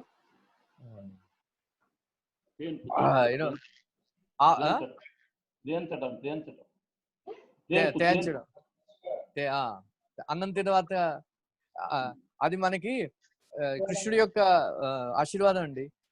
మనకి వార్నింగ్ ఇస్తాయన్నమాట, ఇంకా తినకూడదు అని.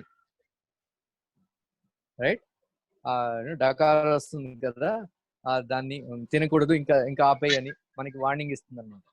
తేల్చడం అది. Prabhuji will continue till 1 o'clock, Prabhu. Means how many minutes?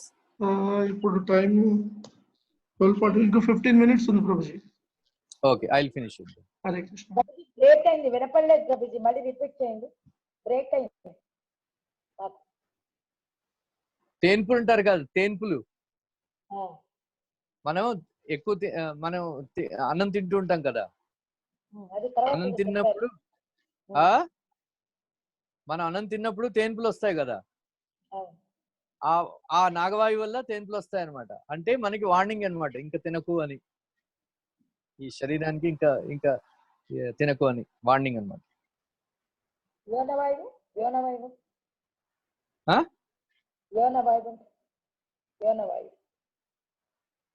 ఇంకేం వాయు? వ్యాన అంటే ప్రతి శరీరంలో అన్ని చోట్లకి వెళ్ళే వాయువు వ్యానవాయువు అన్నమాట. మరి ఈ రక్తాలను వంటి కూడా శుద్ధం చేస్తాయి, పవిత్రం చేస్తాయి. ఈ ధనంజయ వాయువు వల్ల చాలా మంది జంతువులు వాటికి అంత్యకర్మలు చేయవు కదా. కొంతమంది మనుషులు కూడా అంత్యకర్మలు చేయవు కదా, అవును కదా. సో ఈ ధనంజయ వాయువు వల్ల అందులో ఉండి ఆ శరీరాన్ని కంప్లీట్ గా నష్టం చేసేస్తాను అనమాట. అందువల్ల ఆ గాలిలో కలిసి వాయు ఈ పంచభూతాలన్నిటి కూడా ఈ పంచభూతాల అన్నిటి కూడా పెద్ద పంచభూతాల్లో మిక్స్ చేస్తాయి, అది విలీనం చేస్తాయి ఆ ధనంజయ వాయువు.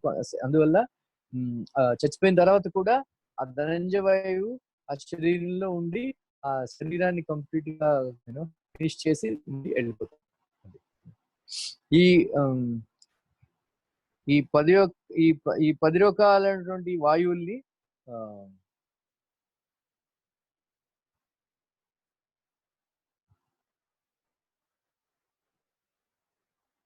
సో తద్విధి ప్రణిపాతేన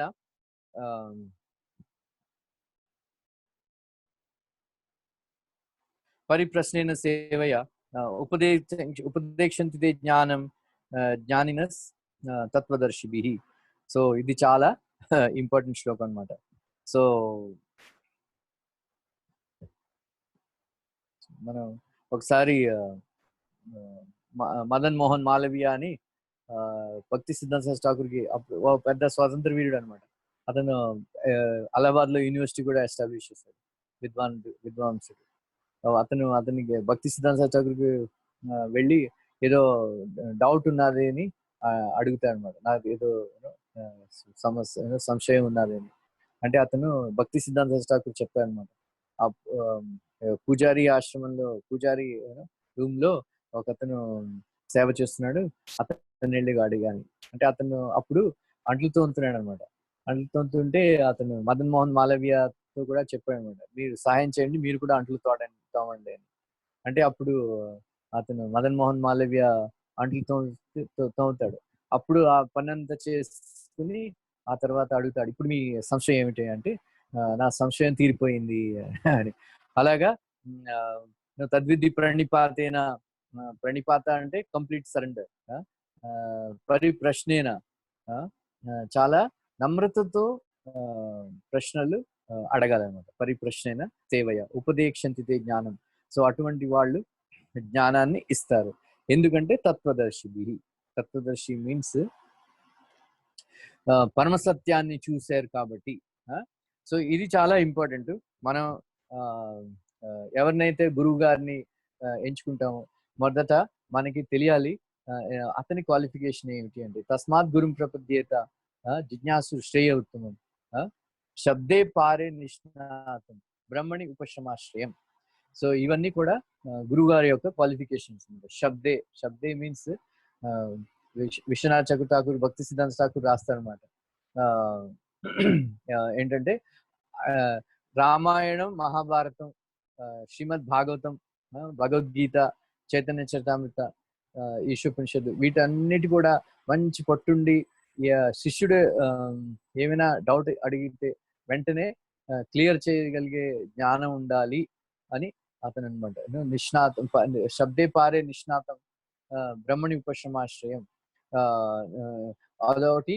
నేను పారే అంటే ఏ విధమైనటువంటి భౌతికమైనటువంటి భౌతిక విషయాల మీద ఏ విధమైనటువంటి ఆసక్తి ఉండకూడదు అనమాట గురువుగారు అంటే. ఏ విధమైన భోగలాలస అతని మనసులో ఉండకూడదు. ఎప్పుడైతే శిష్యుడు గురువుగారు ఇంద్రియ తృప్తిలో ఉన్నాడు, ఇంద్రియ తృప్తి చేస్తున్నాడు అని, భోగలాలస ఉన్నదని ఎప్పుడైనా అనుకుంటాడో శిష్యుడు, అప్పుడు ఆ గురువు గారి మీద అతనికి విశ్వాసం పోతుంది అని విశ్వనాథ్ చక్రవర్తి కామెంటరీ రాస్తారు 11th కంటే భాగవతం. శబ్దే పారే నిష్ణాతం బ్రహ్మణి ఉపశమాశ్రయం. సో కృష్ణుడి యొక్క కంప్లీట్ కృష్ణపరాయణుడై ఉండాలి, నారాయణ పరాయణుడై ఉండాలి. సో 24 గంటలు కృష్ణుడి యొక్క సేవలో నిమగ్నమైన వాడే గురువు గారని ప్రభుపాద చెప్తాను. సో అది ఈ విషయాలు, ఇవన్నీ లక్షణాలన్నీ కూడా మనం ప్రభుపాద వారిలో చూసాం. అది చాలా మంచి. సో అందువల్ల అటువంటి గురువు గారి దగ్గరికి వెళ్ళి మనం సేవ చేసి ప్రణామం చేసి మనం చేస్తే వెంటనే మనకి వాళ్ళు జ్ఞానం ఇస్తారు. యస్య దేవే పరాభక్తి యథా దేవే తథా గురు తస్యైవ హతి ప్రకాశంతే మహాత్మనః. ఇది ప్రభుపాద వారి ఫేవరెట్ శ్లోకం అనమాట. ఎన్నిసార్లు కోట్ చేస్తారో ఈ శ్లోకం. సో అందువల్ల మనం గీతా భాగవతం చదవడం వల్ల మనకి జ్ఞానం కలగదు. మనకి గురువు గారి మీద, కృష్ణుడి మీద అచంచలమైనటువంటి విశ్వాసం ఉన్న వాళ్ళకి అటువంటి వాళ్ళ హృదయాల్లో ఈ జ్ఞానాన్ని ప్రకాశవంతం చేస్తాడు అని ఈ శ్లోకం అన్నమాట. యశదేవే పరాభక్తి యథా దేవే తథా గురు తస్యైవ కథితః అర్థం ప్రకాశంతే మహాత్మనః. సో వాళ్ళు ఈ జ్ఞానాన్ని సో ఈ ఇనిషియేషన్ అనేది ఇది ఒక ఈవెంట్ కాదనమాట, ఇది ప్రాసెస్. ఎప్పుడు ప్రభుపాద చెప్పారు ఇనిషియేషన్ అంటే ఆరంభం అన్నమాట, బిగినింగ్ అది. సో ఇనిషియేషన్ అయిపోయింది అంటే అన్ని మనకి సాధన సిద్ధి పొందామని కాదు, కానీ అది ఆరంభం అనమాట. అందువల్ల ప్రభుపాద చెప్పారు అనమాట, నేను నీకు ఒకసారి ఇనిషియేషన్ తర్వాత నేను నీకు ఇనిషియేషన్ ఇచ్చి నీ కోసం గోలోక బృందావానికి వెళ్ళడానికి ప్లేన్ టికెట్ ఖరీదు చేశాను అని కొన్నాను అని ప్రభుపాద చెప్తాను అనమాట. సో మనకి ప్రామాణిక గురువు దగ్గరికి వెళ్ళి దీక్ష తీసుకున్నాం అంటే అది మనకి బోర్డింగ్ కృష్ణుడి యొక్క ధామానికి వెళ్ళడానికి టికెట్ కొనుక్కున్నానని సమానమే. కానీ ఆ టికెట్ చించి పారవేయకూడదు అనమాట, పారేసుకోకూడదు. అది చాలా మన దగ్గర పెట్టుకోవాలి. అలాగే ఈ కృష్ణ భక్తిలో మనం శ్రద్ధగా సాధన. సో ఇనిషియేషన్ అంటే బిగినింగ్ అనమాట. సో తర్వాత దివ్యం దదాతి ఇది దీక్ష, మీన్స్ దివ్య జ్ఞానం ఇవ్వడమే, మనం పొందడమే దీక్ష అని. అప్పుడు మనం దివ్య జ్ఞానం పొందినప్పుడు చైతన్య మహాప్రభు చెప్తారు పాపక్షయ కృతి, మన పాపాలన్నీ కూడా నష్టమైపోతాయని. సో అది చాలా ఇంపార్టెంట్, ఇది చాలా ఇంపార్టెంట్ అనమాట. సో యజ్ఞాత్వా నా పునర్మోహం ఏవం యాస్యసి పాండవ ఏన భూతాన్ని అశేషేన ద్రక్షసి ఆత్మని అతోమయి. సో ఈ జ్ఞానాన్ని పొందిన తర్వాత మళ్ళీ ఈ మోహంలో పడవు అని కృష్ణుడు ప్రామిస్ చేస్తాడు. సో అది దీక్ష. దీక్ష అంటే అదే అనమాట, అసలైన దీక్ష పొందడం ఏంటంటే మళ్ళీ మోహంలో పడకుండా ఉండడం అని. ఈ మోహం సో యజ్ఞాత్వ నా పునర్మోహం, మళ్ళీ మోహం ఉండడం. మోహం అంటే ఈ శరీరం నేను అని అనుకోవడం అనమాట. అప్పుడు ఈ అసలైన జ్ఞానం పొందిన తర్వాత మనం అందరినీ కూడా కృష్ణుడి యొక్క అంశాలు, అన్ని జీవుల్ని కూడా కృష్ణుడి యొక్క అంశాలు అని వాళ్ళని అలాగా ఆ దృష్టితో చూసి అందరినీ కూడా మనం గౌరవిస్తాం. అది అసలైన దీక్ష పొందినవాడు అంటే అదనమాట. అందరి జీవుల్ని కృష్ణుడి యొక్క అంశాలని చూడడం. అప్పుడు మనం ఎప్పుడైతే ఆ అందరినీ కూడా కృష్ణుడి యొక్క అంశాలని చూస్తామో వాళ్ళని మన విషయభోగాల కోసం ఉపయోగించమన్నమాట, దురుపయోగం చేయమన్నమాట. వాళ్ళందరినీ కూడా కృష్ణుడి యొక్క సేవలోనే వినియోగించడానికి ప్రయత్నం చేస్తాం. అది అసలైన జ్ఞానం అదనమాట. సో అపిచేసు పాపభ్యో సర్వేభ్య పాపకృత్తమ సర్వం జ్ఞానప్లవేనేవ వృజనం సంతరిష్యసి.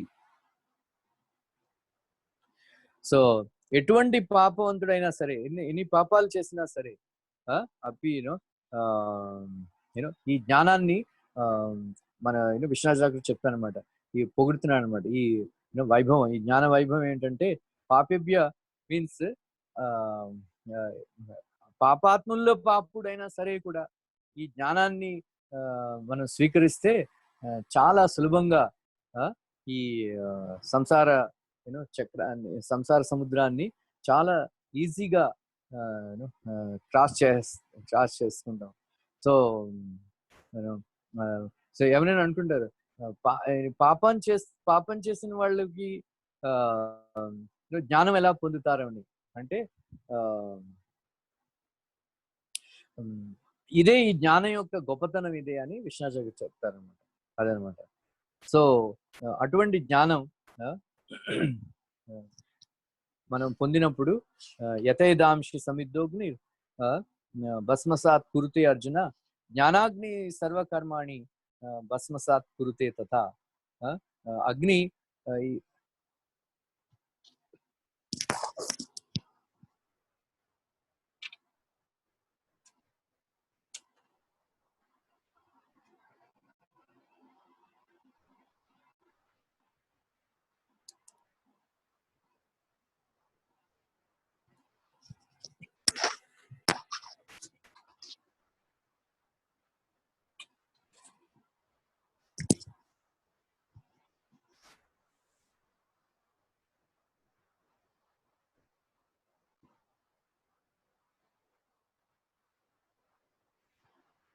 ఈ అగ్ని ఎలాగా అయితే కర్రల్ని కట్టిముక్కల్ని ధ్వంసం చేసి బూడిద చేస్తుందో, అలాగే ఈ దివ్య జ్ఞానం ఈ కర్మలన్నింటినీ కూడా ధ్వంసం చేసేస్తుంది అనమాట.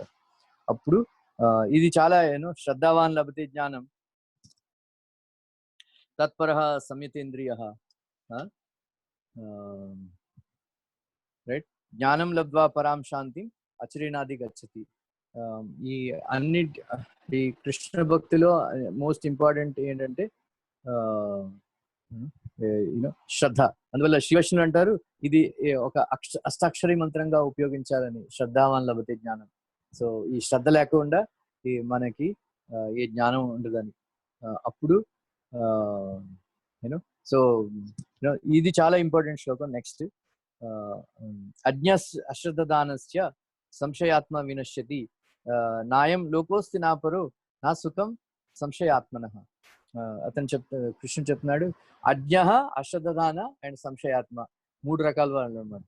ఈ 3 రకాల వాళ్ళు ఏంటంటే అజ్ఞ అంటే జంతువుల్లాగా అనమాట, ఎటువంటి శ్రద్ధ లేదు. అశ్రద్ధదాన అంటే వాళ్ళకి జ్ఞానం ఉన్నది కానీ సిద్ధాంతంలో శ్రద్ధ లేదు, నమ్మకం లేదన్నమాట, విశ్వాసం లేదు. చాలా చాలా రకాలైనటువంటి సిద్ధాంతాలు ఉంటాయి కానీ వాళ్ళు రీకన్సైల్ చేయలేరు అనమాట, సమన్వయం చేయలేరు అనమాట. అది అశ్రద్ధదాన. సంశయాత్మ అంటే వాళ్ళకి శాస్త్రంలో జ్ఞానం ఉన్నది, అన్ని రకాల సిద్ధాంతాలని సమన్వయం చేసుకోకుంటారు కానీ నేను చేస్తున్న పద్ధతి నాకు ఫలాన్ని ఇస్తుందా లేదా, సిద్ధి ప్రాప్తి వస్తుందా లేదా అని సంశయం చేసేవాళ్ళు సంశయాత్మ ఉంటాయి. మనం హరికృష్ణ జపం చేస్తున్నా సరే ఈ హరికృష్ణ మహామంత్రం మనకి ఫల ప్రాప్తి సిద్ధి ఇస్తుందా లేదా అని డౌట్ చేసి మళ్ళీ మధ్యలో విడిచిపెట్టేస్తే అది సంశయాత్మ. సో విశ్వనాథ్ చక్ర ఠాకూర్ అంటారు వీళ్ళ ముగ్గురులో కూడా ఈ సంశయాత్మలు నికృష్టులు అని. సంశయాత్మ అంటే ఒకసారి కృష్ణ భక్తికి వచ్చి మళ్ళీ డౌట్ వచ్చి ఇది పనిచేస్తుందా పనిచేయదా అని అనుకునేవాళ్ళు వర్స్ట్ అని. అందువల్ల ప్రభుపాద ఒకసారి చెప్పారనమాట, కొంతమంది కృష్ణ భక్తిలో రాని వాళ్ళు దురదృష్టవంతులు, కృష్ణ భక్తికి వచ్చిన వాళ్ళు అదృష్టవంతులు. కానీ కృష్ణ భక్తి వచ్చి జపం చేసి కొన్నాళ్ళు భాగవతం చదివి మళ్ళీ విడిచిపెట్టి వెళ్ళిపోతే అందరిలో కూడా అత్యంత దురదృష్టవంతులు అని, మోస్ట్ అన్ఫార్చునేట్ అని ప్రభుపాద చెప్తున్నారు. సో వాళ్ళు ఈ సంశయాత్ములు అనమాట. ఈ సంశయాత్ములకి ఇది జ్ఞానం రాదు అని కృష్ణుడు ఈ 4వ అధ్యాయాన్ని కన్క్లూడ్ చేస్తున్నాడు అనమాట. తస్మాత్ అజ్ఞాన సంభూతం హృత్స్థం జ్ఞానాసీనాత్మనః చిత్వైనం సంశయం యోగం ఆతిష్టో తిష్ట భారత. Therefore, the doubts which have been arisen in your heart out of ignorance should be slashed by the weapon of knowledge. Armed with yoga, O Bharata, stand and fight. Right? So, ఈ జ్ఞానాన్ని పొంది మన హృదయంలో ఉన్న సంశయాలన్నింటినీ కూడా ఈ జ్ఞానమైనటువంటి ఖడ్గంతో నరికి పారేసి కృష్ణ భక్తిలో మనం ఎప్పుడు కూడా శ్రద్ధగా మనం ఎప్పుడు కూడా మనని కృష్ణుడి యొక్క సేవలో మనం నియుక్తులు చేసి అయి ఉంటే మనకి ఈ జ్ఞానం యొక్క ఫలాన్ని మనకి దొరుకుతుంది. Hare Krishna Krishna Krishna Hare Hare, Hare Ram Ram Ram Hare Hare. Thank you very much. Anybody has any doubts?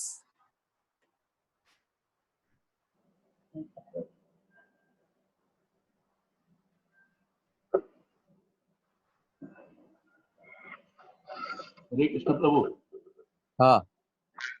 మరి కర్మ భోక్తృత్వ ఫలాన్ని గురించి, అహమత్వాన్ని గురించి, నిరాశ్రయత్వాన్ని గురించి మనం 3 విషయాలు మాట్లాడాం.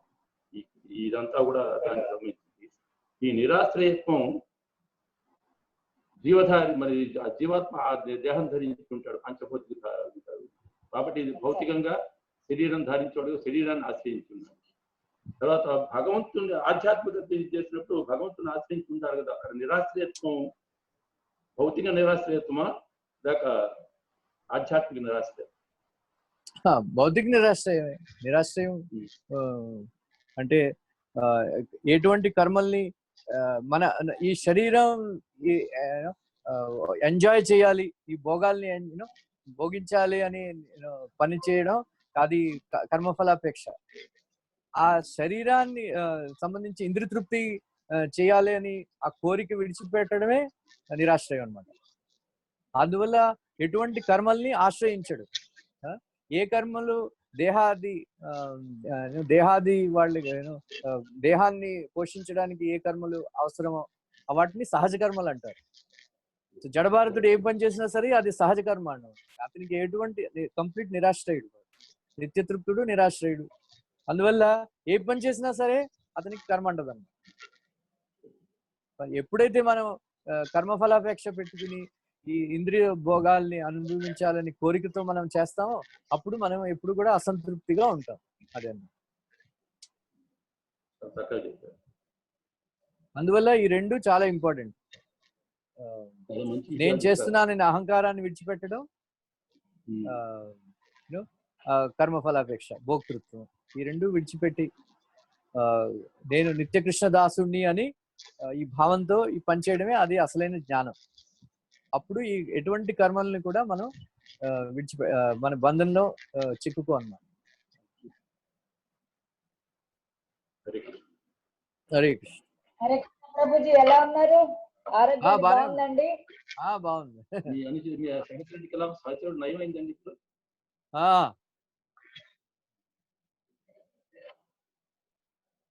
Any other doubts? Hare Krishna Prabhu. Prabhuji, ఇక్కడ మీరు ఆ ముగ్గురు మనుషుల గురించి చెప్పారు కదా, ఎవరైతే కృష్ణతత్వంలో రాలేదో వాళ్ళు అంటే వాళ్ళకి ఏమీ లేదు, వచ్చిన వాళ్ళు లక్కీ అని చెప్పారు. వచ్చి వెళ్ళిపోయిన వాళ్ళ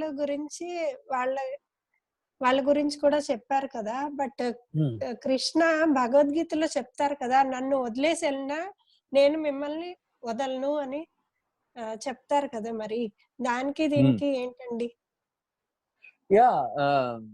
చాలా కొన్ని మనం చూసాం కదా, చాలా మంది భక్తులు ఇప్పుడు విడిచిపెట్టి వెళ్ళిపోయారు, ఇస్కాన్ విడిచిపెట్టి వెళ్ళిపోయారు. వాళ్ళందరూ కూడా అమెరికాలో ఎస్పెషల్లీ ఈ మాల్స్ లో అక్కడ పనిచేస్తూ మీట్ అవి మాంసాన్ని అమ్ముతూ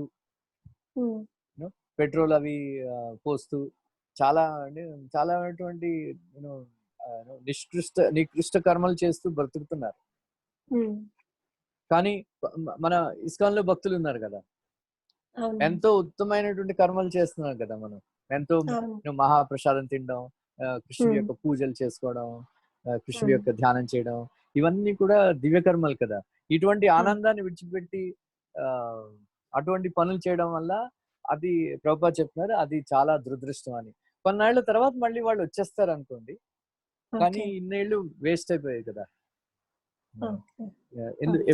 ఎందుకంటే మనం ఎప్పుడైతే కృష్ణుడిని వదిలిపెట్టి పాపకర్మలు చేస్తామో ఆ పాపకర్మల వల్ల మనకి వాసనలు వచ్చేస్తాయండి.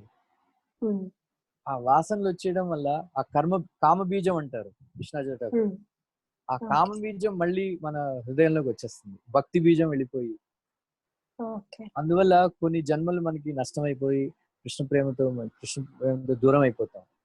అందువల్ల ఎంతో కొంతమంది రాలేదు వాళ్ళు దురదృష్టం. కానీ వచ్చిన తర్వాత మళ్ళీ విడిచిపెట్టి వెళ్ళిపోతే మరి ఇంకా అంతకన్నా దురదృష్టం ఉండదని ప్రభుపాద. ఎందుకంటే కొన్ని వందల సంవత్సరాలు, కొన్ని వందల జన్మలు నష్టమైపోతాయి కదా. అందువల్ల కొంచెం గ్యాప్ వచ్చేస్తుంది. అప్పుడప్పుడు మళ్ళీ ఈ కృష్ణ భక్తి వల్ల ఏం చేస్తామంటే, కోరికలు ఉండడం వల్ల కృష్ణుడు మనకి స్వర్గంలో కానీ పంపించేస్తాడు. కొన్ని వేల సంవత్సరాలు పోతాయి ఎంజాయ్మెంట్లు, భోగలాలసలు. అందువల్ల అది చాలా పెద్ద లాస్ అన్నమాట. ఆ దృష్టితో అన్నారు ప్రభుపాద.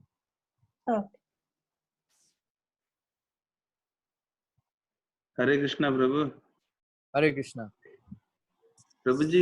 ఈ యజ్ఞాలన్నిట్లోనూ ఉత్తమమైన యజ్ఞం ఏంటి ప్రభు? అంటే ద్రవ్య యజ్ఞం ఇవన్నీ ఉన్నాయి కదా, జ్ఞాన యజ్ఞము. Very good question. ఆత్మ యజ్ఞం అని జప యజ్ఞం అని రెండు. విశ్వనాథ్ చక్రవర్తి గారు శ్రీ వైష్ణవులు కామెంట్ చేస్తారు. భక్తి రసామ సింధులో రాశారనమాట. ఒక వ్యక్తి 10 అశ్వమేధ యజ్ఞాలు చేశాడు అనుకోండి. 10 అశ్వమేధ యజ్ఞాలు చేశాడు. అశ్వమేధ యజ్ఞం చేయడం అంటే అన్ని యజ్ఞాల్లోని అన్ని అతి కష్టతరమైన యజ్ఞం ఏంటంటే అశ్వమేధ యజ్ఞం. అటువంటి ఒక వ్యక్తి 10 అశ్వమేధ యజ్ఞాలు చేశాడు. ఇంకో వ్యక్తి ప్రతిరోజు మందిరానికి వచ్చి కృష్ణుడికి దండవత్ ప్రణామం చేశాడు. అవునా? సో ప్రభుపాద చెప్తారు స్కంద పురాణంలో కోట్ చేసి, ఈ ఇద్దరికి కూడా కంపారిజన్ లేదు, ఈ కంపారిజనే లేదు. 10 అశ్వమేధ యజ్ఞాలు చేసిన వాడు మళ్ళీ జన్మ ఎత్తాలి, కానీ కృష్ణుడికి ప్రణామం చేసిన వాడికి మళ్ళీ జన్మ ఎత్తడం అవసరం లేదని ప్రభుపాద చెప్తారు అనమాట భక్తి రసామ సింధులు. అదనమాట. సో దీన్ని ప్రణామం చేయడాన్ని ఆత్మయజ్ఞం అంటారండి శ్రీ వైష్ణవులు. ఆత్మయజ్ఞం ఇది ఆత్మ యొక్క యజ్ఞం అనమాట. మిగతా యజ్ఞాలు చేయడానికి ఎన్నో సామాన్లు ఉండాలి, మంత్రాలు తెలియాలి, ఇది తెలియాలి, అది తెలియాలి, ఎంతో ఖర్చు పెట్టాలి, నేను ఖర్చు పెట్టాలి కదా. కానీ కృష్ణుడు మందిరానికి వచ్చి ప్రణామం చేస్తే అది ఆత్మయజ్ఞం అంటారు. దెన్ కృష్ణుడు 10వ అధ్యాయంలో కృష్ణుడు చెప్పాడు కదా, మహర్షినాం భృగురహం గిరం అహం ఏకం అక్షరం యజ్ఞానాం జపయజ్ఞోస్మి స్థావరానాం హిమాలయ. సో యజ్ఞాలన్నింటిలో కూడా జపయజ్ఞం నేను అని కృష్ణుడు చెప్తాడు. ఎందుకంటే ఈ జపయజ్ఞ మిగతా యజ్ఞాలు చేయడానికి క్వాలిఫికేషన్ ఉండాలి, రైట్? ఒక్క మంత్రంలో ఉచ్చారణలో ఒక్క తప్పు చేసినా సరే ఆ యజ్ఞఫలం దొరకదు. కుక్కలు చూస్తే హవిష్ని యజ్ఞఫలం దొరకదు, శూద్రులు హవిష్ని చూస్తే వాడి యజ్ఞఫలం దొరకదు. ఎన్నో ఇబ్బందులు, క్వాలిఫైడ్ బ్రాహ్మణాస్ ఉండాలి, ఇవన్నీ. కానీ జపయజ్ఞం అంటే మీ నాలిక ఉండాలి, మీ నాలిక పనిచేయాలి, మీ చెవులు పనిచేయాలి, మీకు కోరిక ఉండాలి. ఈ 3 ఉంటే చాలు, మీరు జపయజ్ఞం చేయాలి. సో ఈ అన్ని యజ్ఞాల్లో కూడా ఈ 2 శ్రేష్టమైనటువంటి జపయజ్ఞం, దండవత్ ప్రణామం, సాష్టాంగ ప్రణామం. హరే కృష్ణ. థ్యాంక్ యూ ప్రభు. హరే కృష్ణ. ప్రభు, మరి ఈ కర్మ అకర్మ వికర్మ గురించి జస్ట్ నేను నా ఐడియా ఒకసారి చెప్తాను. అది అంటే నా అండర్స్టాండింగ్ కరెక్ట్ కాదు. కర్మ అంటే ఫ్రూటివ్ ఫలాపేక్షతో చేసేవి కదా ప్రభుజీ కర్మలు అంటే? కర్మ అంటే వేద శాస్త్రోక్తం. కర్మ అంటే ఫలాపేక్షతో చేసేవి కర్మలు కదా ప్రభు. అకర్మ అంటే ఒక కండిషన్ ఉంది. శాస్త్రం ప్రకారం ఫలాపేక్ష కోసం చేసేవి సత్కర్మల్ని కర్మలు అంటారు. ఓకే. వికర్మ అంటే శాస్త్ర విరుద్ధంగా పనిచేసేవన్నీ కూడా వికర్మలు. మరి అకర్మ అంటే నేను అకర్మ అంటే శాస్త్రోక్తంగా చేసేవి అనుకుంటున్నాను ప్రభు, అలా కాదా? నేను నిత్యకృష్ణ దాసుణ్ణి అని భావంతో చేసేవి అకర్మలు. ఓకే. హరే కృష్ణ. అది కృష్ణార్పణ బుద్ధితో చేసేవన్నీ కూడా అకర్మలు అన్నమాట. Hare Krishna. Thank you. Hare Krishna. Any other doubts?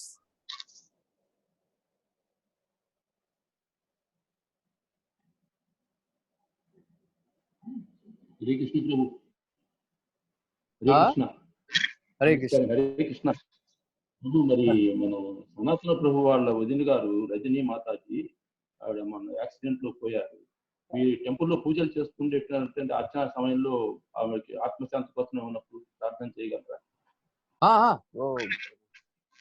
పూర్తి పేరు గోత్రం సనాతన ప్రభుత్వం చెప్తాను, పంపిస్తామని మీకు. పూర్తి పేరు గోత్రం అది పంపించండి, నేను చేయించేస్తాను. సనాతన ప్రభు మీరు చెప్తారా ఇప్పుడు? వాట్సాప్ లో మెసేజ్ పంపిస్తాను ప్రభుజీ. వాట్సాప్ లో మెసేజ్ పంపిస్తాను Prabhu. Hare Krishna. Thank you Prabhu. Thank you for the nice class Prabhuji. ప్రజాన్ ప్రభు, హరే కృష్ణ. చెప్పండి ప్రభుజీ. హరే కృష్ణ. చక్కటి విషయాలు చెప్పారు ప్రభు, చాలా బాగుంది. మళ్ళీ సమయానుకూలం బట్టి మళ్ళీ మా జూమ్ కమిటీ వారి ద్వారా కలుద్దాం. చాలా చక్కగా ఉంది. Thank you. చాలా ఆనందంగా ఉంది. హరే కృష్ణ. Thank you Prabhuji. వాంఛకల్పతరుభ్యశ్చ కృపా సింధుభ్యేవచ పతితానాం వైష్ణవేభ్యో నమో నమః. గౌరవ ప్రేమానందే. హరి హరి బోల్. Hare Krishna. Thank you Prabhuji. Hare Krishna. Thank you.